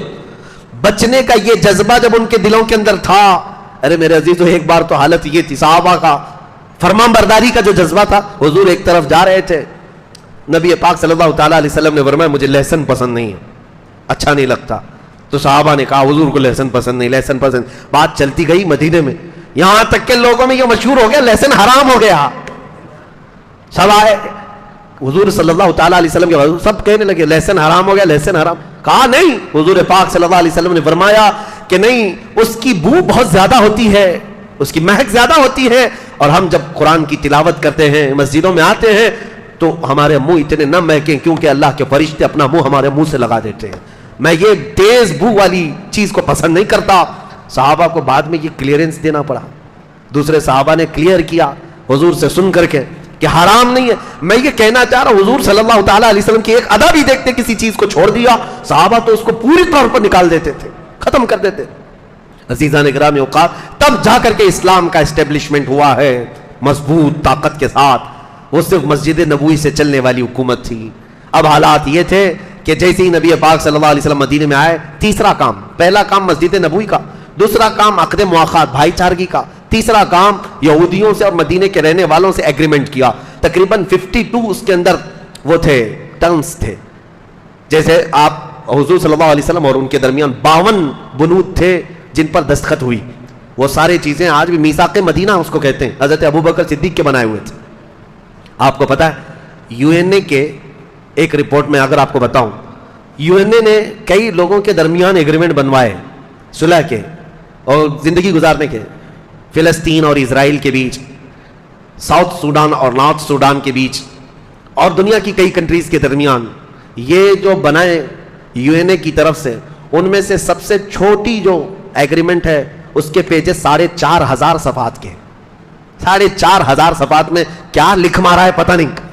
صدیق اکبر رضی اللہ تعالیٰ عنہ نے ایسا میثاق بنایا تھا جو 14 صدیوں تک آج تک یاد کیا جا رہا ہے, جو صرف 1.5 صفحے کے اندر موجود تھا. ایک صفحہ اور دوسرا آدھا صفحہ, اس کے درمیان 52 ایسے ٹرمز تھے, کنڈیشنز تھے جو دونوں کے درمیان تھے. اس میں سے مین چیز یہ تھی, ہم مدینہ طیبہ میں آئے, ہم تمہیں تکلیف نہیں دیں گے, تم ہمیں نہیں دو گے, لڑائیاں ہماری آپس میں نہیں ہوں گی, اور قریش جب بھی حملہ کریں گے, مکہ والے آئیں گے تو ہم ساتھ میں مل کے لڑیں گے. مدینہ کی حفاظت تمہارے لیے بھی ہمارے لیے بھی ہے. تم جس جماعت کے ساتھ اچھائی کرو گے ہم بھی اس کے ساتھ اچھا کریں گے, ہم جس کے ساتھ معاہدہ کر لیں گے تم کو بھی کرنا پڑے گا. اس طرح کی ساری چیزیں تھیں. لیکن یہ یہودی غدار یہ سارے ٹرمز توڑ دیے تھے, جس کی وجہ سے ان کے ساتھ جنگیں ہوئی. بنو نذیر, بنو قریظہ, یہ جو 2 قبیلے تھے ان کو مار کر بھگایا گیا, مدینے سے نکالا گیا. پھر خیبر میں گئے, خیبر کی جنگ کے بعد وہاں سے بھی نکال کر کے ان کو بھیجا گیا. اب دنیا بھر میں ادھر ادھر گھومتے پھرتے ہیں ذلیل و خوار, اسرائیل کو قبضہ کیے بیٹھے ہوئے ہیں. لیکن یہ ایسے ذلیل و خوار ہے کہ قیامت تک ان پر ذلت طاری رہے گی, اللہ کا غضب ان کے ساتھ رہے گا. یہ بے گھر ہو کر کے دنیا میں رہتے رہیں گے. آج اسرائیل پر گئے ہیں اور قبضہ جما کر کے 70 سال سے بیٹھے ہوئے ہیں. فلسطینیوں کا جینا تنگ کر کے رکھے ہیں یہ یہودی. دیکھنا وہ وقت آئے گا یہاں سے بھی یہ بے گھر ہوں گے اور ان کو وہاں سے بھی نکالا جائے گا. بلکہ حدیث پاک ہے, مسلم شریف کی حدیث ہے, ایک وقت آئے گا, حدیث شریف بتا رہا ہوں میں, جب حضرت امام مہدی, حضرت عیسیٰ علیہ السلام کا دور آئے گا, مسلمان گزر رہا ہوگا تو جو پتھر ہوگا نا, پتھر بھی اللہ اس کو بولنے کی طاقت دے گا. وہ کہے گا یا مسلم ان ورائی یہودیا فقتلہ, اے مسلمان آجا میرے پیچھے یہودی چھپا بیٹھا اسے مار ڈال. پتھر بولیں گے. حضور صلی اللہ علیہ وسلم نے فرمایا میرے عزیز وہ دور کب آئے گا؟ ظاہر سی بات ہے ہماری ان باتوں کو ابھی اسرائیلی بڑے سیریس لیتے ہیں, پھر ہمیں ویزا نہیں دیتے ہیں بیت المقدس جانے کے لیے. پچھلی مرتبہ ایسا ہوا کہ تقریباً 6 گھنٹے ایئرپورٹ پہ بٹھایا اور مجھے وہاں سے ریجیکٹ کیا کہ جا نہیں سکتے. تقریریں گڑتی ہیں, چبھتی ہیں, جیسی بھی ہوتی ہوں گی یہ امانت ہے, ہم سپرد کر کے جائیں گے انشاءاللہ. اور میرے آقا کا فرمان ہے سب سے افضل جہاد ظالموں کے سامنے حق بات اعلان کرنا, اور ہم وہ کرتے رہیں گے انشاءاللہ. میں یہ عرض کر رہا ہوں حضور اکرم صلی اللہ تعالیٰ علیہ وسلم نے جب حکومت قائم فرمائی, تیسرا میثاق مدینہ ہو گیا, ایگریمنٹ ہو گیا. اب اس کے بعد یہ یہودی ایسے تھے, ایگریمنٹ تو حضور کے ساتھ کر رہے تھے لیکن منافق تھے, اندرونی طور پر سازشیں رچتے. یہاں کی خبریں مکہ والوں کو دیتے تھے خط لکھ کر کے, اور مکہ والوں کو انہوں نے ہی ابھارا تھا. پھر جنگ بدر واقع ہوئی. جنگ بدر میں کفار مکہ 70 کی تعداد میں مارے گئے تھے. ایسی ہزیمت ان کی کبھی نہیں ہوئی تھی. مکہ والے اتنی بڑی تعداد میں کبھی مرے نہیں تھے. حضور صلی اللہ تعالیٰ علیہ وسلم کے ان صحابہ کے ہاتھ مارے گئے تھے جن صحابہ کو انہوں نے مکہ سے نکالا تھا, مکہ سے بے گھر کیا تھا. یہاں تک کہ وہ امیہ جو حضرت بلال کا آقا تھا اس کو حضرت بلال نے مارا ہے. وقت بدلتا ہے, تلک الایام نداولها بین الناس. اللہ فرماتا ہے یہ دن ہیں ہم لوگوں کے درمیان پھیر کر کے لے آتے ہیں. آج کا بادشاہ کل کا فقیر, اور آج کا فقیر کل کا بادشاہ, یہ ناممکنات میں سے نہیں ہے. اس جنگ بدر میں جو مارے گئے تھے وہ صرف 70 کافر ہی نہیں, کفر مارا گیا ہے, ابو جہل مرا ہے, اس میں عتبہ مرا ہے, شیبہ مرا ہے. اس کی آپ کو بتاؤں جنگ بدر میں بڑے بڑے سردار مارے گئے تھے. اس کا غم ایسا تھا مکہ والوں کو کہ 2 سال روتے تھے. 2 سال تک مرثیے پڑھتے، اشعار پڑھ پڑھ کر کے روتے تھے، اور اسی غم میں ابو لہب مر گیا جو جنگ میں آیا نہیں تھا. کہا کہ یہ بڑی بے عزتی کی بات ہے، محمد اور ان کے پروانوں کو ہم جس طرح یہاں آسانی سے مارتے تھے، ایسی طاقت ان کے پاس آئی کیسے کہ ہمارے 70 مار گرائے، اور پھر 70 مارے ہی نہیں بلکہ 70 کو گرفتار کر کے مدینہ بھی لے گئے، قیدی بھی بنائے. یہ آسان بات نہیں تھی. تو یہ چرچا پورے عرب میں پھیل گیا تھا کہ بدر میں انہوں نے تو ان کے چھکے چھڑا دیے، ختم کر دیا ان کے طاقت کو، ان کے رعونت کو، ان کے رعب و دبدبے کو. اس کے بعد پھر جنگ احد ہوئی، پھر جنگ خندق ہوئی، جنگیں ہونے لگی مکہ والوں کے درمیان، مدینے والوں کے درمیان. 6 سال کنٹینیو چلتی رہی. پھر رسول پاک صلی اللہ علیہ وسلم 1400 صحابہ کے ساتھ عمرہ کے لیے گئے تھے، عمرہ آنے سے انہوں نے روک دیا. اب حکومت قائم ہے، نبی پاک صلی اللہ تعالیٰ علیہ وسلم کے صحابہ کی تعداد دن بدن بڑھتی جا رہی. 6 ہجری میں حضور عمرہ کے لیے گئے لیکن عمرہ کرنے نہیں دیا، اور وہاں سے صلح ہو گئی مکہ والوں کے درمیان اور مدینے والوں کے درمیان، جس کو صلح حدیبیہ کہتے ہیں. اس کے بھی ایگریمنٹ لکھے گئے تھے.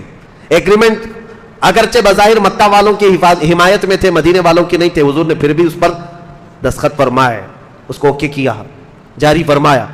لیکن حضور صلی اللہ تعالیٰ علیہ وسلم واپس جب تشریف لائے حدیبیہ سے 6 ہجری کے بعد، 6 ہجری گزر چکی ہے، 6 سال گزرے مدینے میں حضور کے. اب رسول کریم صلی اللہ علیہ وسلم نے بادشاہوں کے پاس خط بھیجنے شروع کیے. 12 صحابہ منتخب کیے. ان 12 صحابہ کو الگ الگ ملکوں میں، ایک ایران کا بادشاہ جو اس وقت کسرا تھا، کسرا کے پاس خط بھیجا. شاہ مقوقس جو مصر کا بادشاہ تھا اس کے پاس بھیجا. روم کا بادشاہ تھا عظیم ہرقل، اس کے پاس بھیجا. نجاشی جو ایتھوپیا کا بادشاہ تھا اس کے پاس بھیجا. بحرین کا جو بادشاہ تھا اس کے پاس خط بھیجا. کئی بادشاہوں نے احترام کیا، کچھ بادشاہوں نے حضور صلی اللہ تعالیٰ علیہ وسلم کے خط کی بے احترامی کی، بے عزتی کی. یہ سلسلہ چلتا رہا. لیکن مکہ والوں کو عجیب بات ہے، میں ایک بات بتاتا ہوں. جب مکہ سے ہجرت کر کے مدینے آئے تھے تو قرآن کی آیتیں نازل ہو رہی تھی، الف لام میم غلبت الروم، یہ 21ویں پارے میں. روم اس وقت کا سپر پاور ہے، اور قرآن میں آ رہا ہے کہ رومیوں کو شکست ہو جائے گی، جبکہ سپر پاور کے لیے کہہ رہا ہے. اور صحابہ کا یقین ایسا تھا، قرآن میں آ گیا ہے، ہونا ہے. یہ بادیہ نشین صحابہ، بغیر چپل کے چلنے والے، پیوند لگے کپڑے، کھجور کی گٹلیاں چوس کر دن گزارنے والے، جب چلتے پھرتے کہتے تھے کہ ہم روم کو شکست دے دیں گے، روم کو مار گرائیں گے، ختم ہو جائیں گے. مکہ والے ٹھٹا مار کر کے ہنستے تھے، کہا مارتے تھے، دیکھو ان کی شکلیں، یہ دیہات کے رہنے والے، اور کس سے پنگا لیں گے، کس سے مقابلہ کریں گے؟ روم سے. لاکھوں کی فوج جن کی ہے، آدھی دنیا پر سلطنت ان کی ہے. لیکن صحابہ کہتے تھے وہ وقت بھی آئے گا، وہ وقت بھی آئے گا. مکہ والے مذاق میں اڑاتے تھے. لیکن جب بدر ہو گیا، بدر کے میدان میں مکہ والوں نے دیکھا تو تھوڑا کھٹک گئے کہ یہ جو بولتے تھے کہیں سچ تو نہیں ہو جائے گا. یہ جو بولتے تھے روم تک پہنچیں گے. میاں روم کی حکومت ایسی آج کے دور میں جیسے امریکہ ہو، یو ایس اے ہو، سپر پاور کی حیثیت سے دادا گیری پوری دنیا میں کرتا ہے، یا پھر رشیا کی حیثیت، جس کو چاہو مارتے رہو، دہشت گرد کبھی نہیں بنیں گے. یوکرین کو مار مار کر کے دھول میں ملا دیا، لیکن کوئی نہیں کہتا کہ وہ آتنکوادی ہے. اتنے بم ڈال دیے، لیکن اگر وہی چاقو لے کر کے بھی کوئی مسلمان دکھتا تو آتنکوادی ہوتا. میرے عزیزوں، یہ دگلی پالیسی دنیا میں صرف اس لیے ہے کہ دنیا صرف طاقت کی زبان جانتی ہے. جو دادا ہے وہ 1000 گناہ کر لے کچھ بھی نہیں ہے، وہ پاک سمجھا جاتا ہے. اسی طرح سے اس وقت روم کی حکومت تھی، رومن امپائر، کوئی کچھ نہیں کہتا تھا، اور صحابہ پیوند لگے کپڑے پہنے ہوئے کہتے ہیں روم کو شکست دے دیں گے. میں سوچتا ہوں کیسا یقین تھا اور کیسا جذبہ تھا. آج دنیا میں لوگوں سے کہیں تو کہتے ہیں مولانا اتنی بڑی بڑی باتیں مت کرو، ہم تو مائنورٹی میں کیا کر لیں گے، ہم یہاں پہ ہم چھوٹی تعداد میں، بڑی باتیں مت کریں، حالات صحیح نہیں ہیں. میں پوچھتا ہوں وہ 313 کی تعداد میں تھے لیکن روم سے لڑنے کی باتیں کرتے تھے، مقابلہ کرنے کی باتیں کرتے تھے. اسی لیے شاعر نے سچ کہا ہے، آج بھی ہو جو ابراہیم سا ایمان پیدا، آگ کر سکتی ہے انداز گلستان پیدا. ایمان تو رکھو میرے عزیزو، یقین تو رکھو. اس کے بعد بدر ہو گئی، خندق ہو گئی، احد ہو گئی. اب حدیبیہ میں صلح ہو گئی، جنگ بندی ہو گئی، جنگ ختم ہو گئی. مکہ والے مدینے والے لڑتے نہیں تھے ابھی، لیکن یہ ایگریمنٹ کب تک چلنے والا ہے؟ 1 سال نہیں چلا، مکہ والوں نے خود ہی توڑ دیا. کیونکہ اس ایگریمنٹ میں ایک شرط یہ تھی کہ جو حلیف جماعت یعنی پارٹنر، مدینے والوں کی پارٹنر جماعت تھی بنو خزاعہ جو مکہ کے اطراف میں رہتے تھے، اور مکہ والوں کی پارٹنر تھی ایک بنو بکر جو قبیلے تھے. اختیار تھا جو جس کا پارٹنر بننا چاہے بن جائے. مسلمانوں کی جو پارٹنر جماعت تھی بنو خزاعہ. ہوا یہ کہ بنو بکر اور بنو خزاعہ دونوں دشمن جماعتیں تھیں، آپس میں قبیلے لڑتے تھے. تو ان لوگوں نے یہ دیکھا کہ اب صلح ہو گئی، جنگ نہیں ہو رہی ہے مکہ اور مدینے والوں کے بیچ میں، تو بنو بکر والوں نے کیا کیا؟ بنو خزاعہ کو اتنا مارا کہ قتل کیا، ان کے 80 آدمیوں کو قتل کر دیا، جو رسول اللہ کی پارٹنر جماعت یعنی حلیف جماعت۔ اب بنو خزاعہ کے لوگ مکہ کے اطراف تھے، وہاں مارے جا رہے تھے، کیونکہ ایگریمنٹ میں ہی لکھا ہوا تھا صلح حدیبیہ میں، جو ہماری پارٹنر جماعتیں ہوں گی ان کے ساتھ بھی تم چھیڑ چھاڑ نہیں کرو گے، اور تمہاری پارٹنر جماعتیں جتنی ہوگی ان کے ساتھ بھی ہم نہیں چھیڑیں گے، جنگ نہیں کریں گے۔ لیکن یہاں ہوا یہ، بنو بکر مارتے ہیں بنو خزاعہ کو، اس کے بعد مکہ میں جاتے ہیں، مکہ کے سارے سرداروں کو کہتے ہیں کہ دیکھو ہم نے مار دیا ان کو، تو مکہ والے سارے خوشیوں سے تبلے بجاتے ہیں، اچھا کیا تم نے، حالانکہ ان کو روکنا چاہیے تھا کہ ہمارا ایگریمنٹ ہوا ہے، تم نے کیوں مار دیا، وہ مسلمانوں کی حلیف جماعت ہے، پارٹنر ہے۔ مکہ والے شامل ہوئے، یہاں تک کہ بنو خزاعہ کے کچھ لوگ بھاگ کر کے حرم میں داخل ہوئے پناہ لینے کے لیے، تب بھی بنو بکر کے اور مکہ کے کچھ لوگوں نے حرم میں بھی ان کا قتل کیا۔ حرم میں جب کسی کا قتل نہیں ہوتا تھا، اتنا بڑا واقعہ ہوا، سنو اب حدیث پاک۔ حضرت ام سلمہ فرماتی ہیں حضور صلی اللہ تعالیٰ علیہ وسلم وضو فرما رہے تھے میرے گھر میں، شام کا وقت تھا، اچانک وضو کا لوٹا چھوڑ دیا اور کھڑے ہو کر کے حضور نے فرمایا لبیک لبیک لبیک، 3 مرتبہ فرمایا، اور اس کے بعد فرماتے ہیں نصرت نصرت نصرت۔ ام سلمہ کہتی ہیں یا رسول اللہ صلی اللہ علیہ وسلم کیا بات ہے؟ حضور فرماتے ہیں ہماری حلیف جماعت بنو خزاعہ پر بنو بکر نے حملہ کیا ہے اور ان کے آدمیوں کو قتل کیا ہے، اور بنو خزاعہ اپنے قبیلے سے مجھے مدد کے لیے پکار رہے ہیں، تو میں نے یہی سے لبیک کا نعرہ لگایا ہے۔ یہ میرے آقا نے فرمایا، یہ حدیث میں موجود ہے، حضور وہاں سے لبیک کہہ رہے ہیں، ہاں میں حاضر ہوں میں حاضر ہوں میں حاضر ہوں۔ عزیزان گرامی، اسی لیے بریلی والے اپنے پیٹ سے کوئی عقیدہ نہیں کرتے، وہ صحابہ کا مسلک تھا جو امام اہل سنت اعلی حضرت کا مسلک ہے۔ ہم یہاں سے پکارے، وہ وہاں سے سنے، مصطفیٰ کی سماعت پہ، یہ ہمارا عقیدہ الحمدللہ صحابہ کا ہے۔ بنو خزاعہ کی مدد کے لیے حضور کھڑے ہوئے اور صحابہ سے کہا دیکھو ایگریمنٹ ٹوٹ گیا، انہوں نے ہماری حلیف جماعت کو مار دیا ہے۔ اب ہوا یہ کہ صحابہ اکرام میں بھی جوش تھا، حضور نے سب کو تیار کیا، کہا کہ اب انتقام لینا ہوگا کیونکہ ہماری پارٹنر جماعت ہے، کل کو کیا ہوگا، وہ کہیں گے کہ مسلمانوں کے ساتھ ہونے کا کوئی فائدہ نہیں۔ حضور صلی اللہ تعالیٰ علیہ وسلم نے جیسے ہی اعلان فرمایا، صحابہ جمع ہو گئے، کتنے؟ 10,000 کی تعداد میں۔ اب یہ 7ویں ہجری ہے، 10,000 کی تعداد میں صحابہ جو جمع ہوئے، مکہ والوں میں کھلبلی مچ گئی کہ اب کیا ہو گیا۔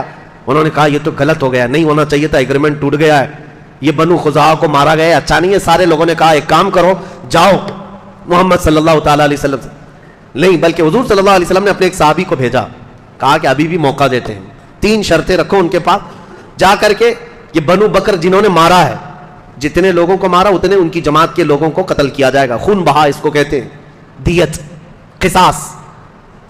یہ ایک شرط یہ ہے، جتنے لوگوں نے ہماری پارٹنر جماعت کو مارا ہے اتنے تمہارے بھی مارے جائیں گے۔ دوسری شرط یہ ہے مکہ والے تم اعلان کر دو آج کے بعد سے بنو بکر تمہاری حلیف جماعت نہیں ہے، تمہاری پارٹنر نہیں، یا تو تیسرا یہ اعلان کر دو کہ جو ایگریمنٹ صلح حدیبیہ میں ہوا ہے وہ ختم ہو گیا۔ حضور کے ایک قاصد صحابی مکہ آئے، ان لوگوں سے کہا کہ 3 شرطیں رسول اللہ نے بیان کی۔ مکہ والوں نے ٹھٹا مار کر کے کہا تینوں بھی منظور نہیں ہمیں، نہ ہم کسی کے خون کا بدلہ دیں گے، نہ ہم اپنی پارٹنر جماعت کا ساتھ چھوڑیں گے، اور اگر تم یہ کہتے ہو ایگریمنٹ ہے یا نہیں ہے، جاؤ بول دو کہ ایگریمنٹ ختم ہو گیا۔ غرور میں تھے، ایسے گھمنڈ میں تھے۔ صحابی رسول واپس آئے، حضور سے کہا یا رسول اللہ صلی اللہ علیہ وسلم، انہوں نے دونوں شرطیں نامنظور کی اور کہا ایگریمنٹ ٹوٹ گیا، ختم ہو گیا۔ حضور نے فرمایا چلو اب چلتے ہیں مکہ، یہ فتح مکہ کے راستے ہیں، یہاں سے اب اسلام کی وہ نشر و اشاعت جہاں سے میرے آقا ہجرت کر کے گئے تھے واپس اس وطن آنے والے ہیں۔ جیسے ہی انہوں نے اعلان کیا ایگریمنٹ ٹوٹ گیا ہے، حضور پاک صلی اللہ علیہ وسلم نے صحابہ کو اعلان کیا تو صحابہ جوش و خروش میں جمع ہوئے۔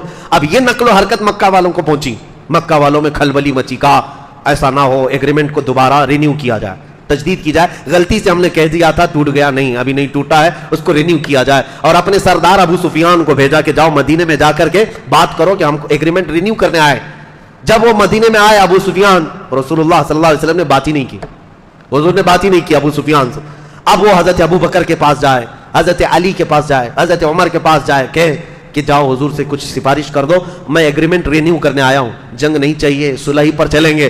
کسی صحابی نے اس کو منہ نہیں لگایا، یہاں تک کہ تنگ آ کر ابو سفیان اپنی بیٹی کے گھر آئے۔ ان کی بیٹی کون ہے؟ ام حبیبہ، حضور کی زوجہ ہے، رسول اللہ صلی اللہ علیہ وسلم کی زوجہ ہے۔ ابو سفیان کہتے ہیں یہ بعد میں اسلام لائے، تھک ہار کر کے اپنی بیٹی کے گھر گئے، ہو سکتا ہے رسول اللہ کی بیوی ہے میری بیٹی، اس کے ذریعے سے بات پہنچا دوں، حضور مان جائیں گے، اپنی بیوی کی بات تو رکھیں گے۔ تو ابو سفیان گھر گئے ام حبیبہ کے گھر، کمال ہے اس خاتون ام المومنین کی، وہ وفا شعاری میرے مصطفیٰ سے، باپ کافر ہے، مصطفیٰ کریم کی زوجیت میں رہنے والی ہم کروڑوں مومنوں کی ماں، سلام ان کی تربت پر۔ گھر میں ابو سفیان جیسے ہی داخل ہوئے، باپ آیا ہے بیٹی کے لیے، کئی برسوں کے بعد آیا ہے، جیسی آئے بستر بچھا ہوا تھا، ام حبیبہ رضی اللہ تعالیٰ عنہ نے دیکھا ابو سفیان آیا ہے گھر کے اندر، فوراً بستر کو کھینچ لیا، لپیٹ کر کے دوسری طرف کیا۔ ابو سفیان نے کہا بیٹھ جاؤں، کہا بیٹھنا ہے تو بیٹھ سکتے ہو، کہا بستر تو رکھتے، چادر تو رکھتے۔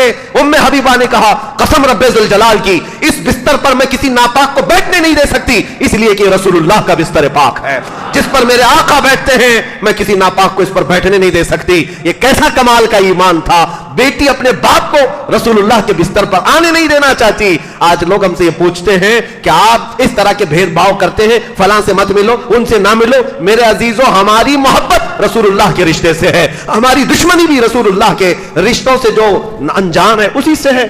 اسی کو بات رکھو، یہ ہمارا پیدا کیا ہوا مسلک نہیں ہے۔ حضرت ام حبیبہ نے اپنے باپ کا بھی خیال نہیں کیا، اگر میرے رسول کا نہیں ہے تو نہ میرے گھر کا ہے نہ میرا باپ ہے۔ یہ عقیدہ ہماری ماں سے ملا ہوا، ام المومنین سے ملا ہوا ہے۔ ابو سفیان جو یہ خیال لے کر کے آئے کہ بیوی کی بات رسول اللہ مان لیں گے، یہاں سے سفارش ہوگی، ابو سفیان کہتے ہیں اس عورت کو میں کیا بتاؤں، کیا سفارش کروں جو بیٹھنے کے لیے مجھے بستر بھی رکھنا نہیں چاہتی، چادر بھی نہیں بچھاتی۔ بہت مایوس ہو کر واپس مکہ لوٹ آئے۔ ابو سفیان واپس آئے، لیکن صحابہ میں سے کچھ صحابہ نے کہا ایک کام کرو ابو سفیان، تم یہاں کھڑے ہو کر کے ایسے اعلان کر کے چلے جاؤ کہ میں نے پھر سے رینیو کر دیا ہے ایگریمنٹ کو۔ وہ کھڑے ہو کر کے مسجد نبوی کے پاس زور زور سے اعلان کر کے گئے، تو اس کا کیا اثر ہوگا؟ کسی نے ہاں کہا، لبیک کہا، حضور نے اس پر منظوری دی نہیں۔ مکہ واپس آ کر کے کہا، مکہ والوں نے پوچھا کیا ہوا کیا ہوا، ایگریمنٹ رینیو ہو گیا؟ کہا نہیں کسی نے میری سنی تو نہیں، لیکن میں نے زور سے اعلان کر دیا ہے، میں نے زور سے بتا دیا ہے، جیسے بھاشن کوئی پی ایم دے کر کے چلا جائے، کسی کو سمجھ میں آئے نہ آئے، بول تو دیا ہے نا ہم نے تو کنڈم کیا ہے، مذمت کیا ہے۔ اسی طرح کا اس زمانے کا وہ تھا، کہا میں نے تو بول دیا۔ مکہ والوں نے پوچھا کسی نے اس پر لبیک کہا؟ ہاں کہا ہے۔ کہا نہیں کسی نے نہیں کہا۔ تو کہا پھر اس رینیویشن کا کیا مطلب ہے، یہ تجدید کہاں ہے یہ؟ اس کے بعد بات ہوئی، مکہ والوں نے کہا اب تیار ہو جاؤ، محمد صلی اللہ علیہ وسلم وہ فوج لے کر کے آئیں گے جس کا مقابلہ ہم میں سے کوئی نہیں کر سکتا۔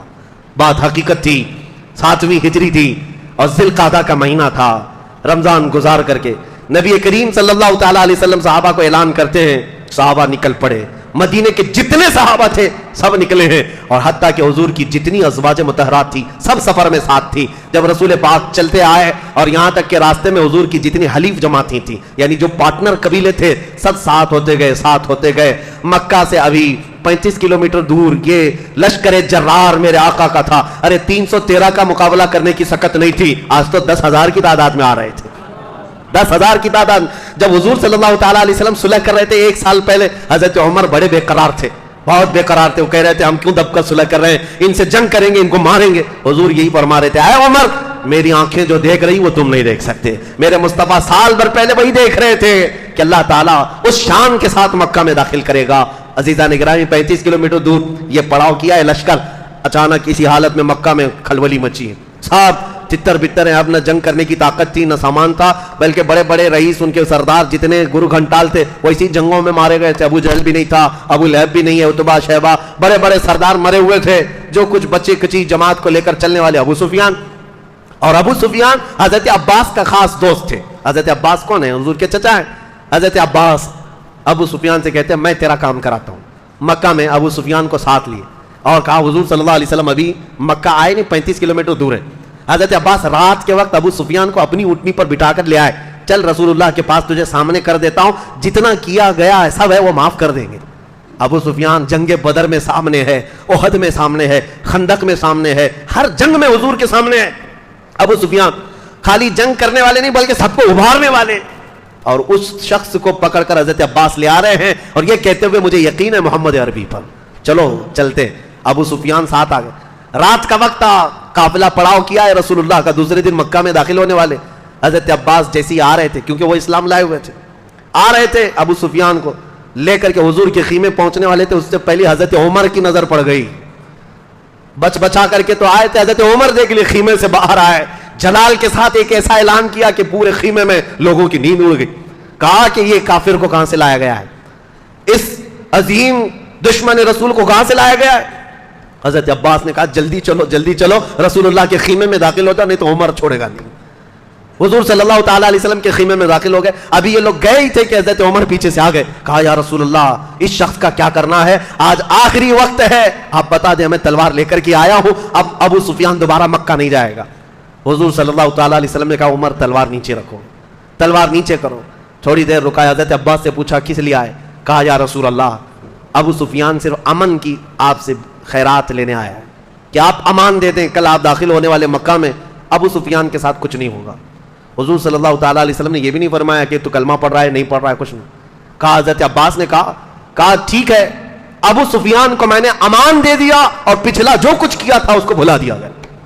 ایک جملے میں میرے مصطفیٰ نے بڑی بڑی جنگوں میں مقابل میں آنے والے کو معاف کر دیا۔ اسی لیے تو میرے عزیزوں، ہم ہزار گناہوں کا بوجھ لیے ہوئے بھی اگر کوئی امید رکھتے ہیں تو اس تاجدار مدینہ سے رکھتے ہیں جس کا دربار کھلا ہے۔ شاعر نے سچ کہا ہے، نہ کوئی عمل ہے سنانے کے قابل، نہ منہ ہے تمہارے دکھانے کے قابل، لگاتے ہیں اس کو بھی سینے سے آقا جو ہوتا نہیں منہ لگانے کے قابل۔ میرے آقا صلی اللہ تعالیٰ علیہ وسلم کے دربار میں اسی لیے ہم پہنچتے ہیں۔ بریلی والے امام کی سنو، یوں ہی نہیں پکار کر کہا تھا، پھر کے گلی گلی تباہ، ٹھوکریں سب کی کھائی کیوں، دل کو جو عقل دے خدا تیری گلی سے جائے کیوں۔ حضور پاک صلی اللہ علیہ وسلم نے ابو سفیان کو معاف کیا اور کہا جاؤ کل کے دن دوپہر میں فلاں پہاڑی کے اوپر تم کھڑے رہنا۔ حضور چاہتے تھے کہ ابو سفیان کو دکھایا جائے لشکر اسلام کیسے مکہ میں داخل ہو رہا ہے۔ ابو سفیان ایمان لائے ہوئے نہیں، اسلام قبول کیے ہوئے نہیں۔ دوسرا دن تھا، 20 رمضان کی تاریخ ہے، جمعہ کا دن ہے، اللہ اکبر، رمضان المبارک کا مہینہ ہے۔ صحابہ اکرام نے حضور نے کئی جماعتوں میں صحابہ کو تقسیم کیا تھا، سب سے آگے اس 10,000 فوج کی جماعت میں سب سے آگے بندہ جو جھنڈا لے کر چل رہا تھا وہ صحابہ میں کوئی بہت بڑے صحابی جلیل نہیں، حضرت ابو بکر، حضرت عمر، حضرت عثمان، حضرت علی نہیں، یہ خلفاء اجلہ صحابہ میں سے جو جلیل القدر نہیں۔ حضور نے اس فوج کے مقدمے میں سب سے آگے جھنڈا دے کر جس کو رکھا تھا وہ بلال حبشی تھے، حضرت بلال حبشی تھے۔ حضور صلی اللہ تعالیٰ علیہ وسلم نے ان کو آگے رکھا تھا۔ مکہ والے یہ منظر دیکھیں جس بلال کے پیروں میں رسیاں ڈال کر تم کھینچتے تھے اور گرم ریت پر لٹا کر اس بلال کے جسم کو تم نے گلا دیا تھا، چربی نکل جاتی تھی، اس بلال کو تم مارتے تھے۔ آج وہ بلال جھنڈا اٹھائے ہوئے خانہ کعبہ کی طرف رواں دواں ہے، بڑھتا چلا آ رہا ہے، اور ایسے یہ چوک در چوک فوج داخل ہونے لگی۔ اللہ اکبر، قرآن پاک میں اس کا ذکر آیا ہے۔ اللہ تعالیٰ نے قرآن میں فرمایا ہے، حضور صلی اللہ تعالیٰ علیہ وسلم پر یہ آیتیں نازل ہوئی ہیں کہ لقد صدق اللہ رسولہ الرؤیا بالحق لتدخلن المسجد الحرام ان شاء اللہ آمنین محلقین رؤوسکم ومقصرین لا تخافون۔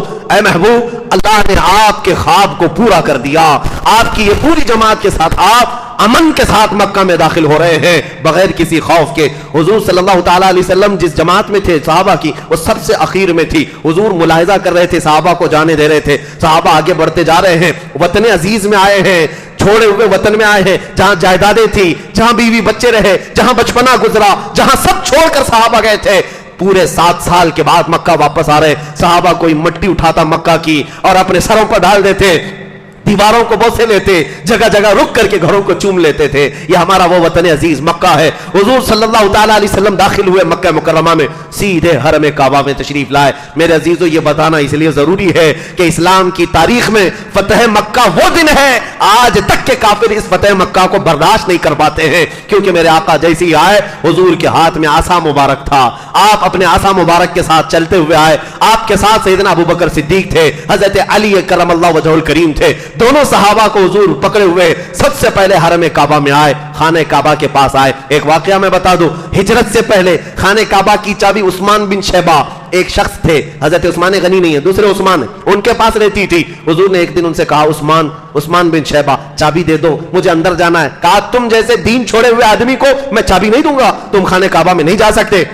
حضور کو انہوں نے منع کر دیا تھا، چابی دینے سے منع کیا، خانہ کعبہ کا دروازہ کھولنے سے منع کیا۔ حضور نے ان سے کہا، اے ابن شیبہ انتظار کر، ایک وقت آئے گا یہ چابی میرے ہاتھ میں ہوگی اور میں جسے چاہوں گا چابی دوں گا۔ عثمان بن شیبہ کہتے ہیں آج یہ اتنا مارے جاتے ہیں، 40 لوگ نہیں ہیں، اور اس کے بعد جب یہ ہجرت کر کے گئے تھے تو عثمان بن شیبہ کہتے ہیں مجھے تو لگا تھا انہوں نے ایسی ہوا میں بات کر دی ہوگی، لیکن جب فتح مکہ کے دن واپس آئے تو پھر احساس ہو گیا محمد عربی کی زبان سے نکلی ہوئی بات ٹل نہیں سکتی ہے، جو کہتے ہیں وہ ہو کر رہتا ہے۔ اب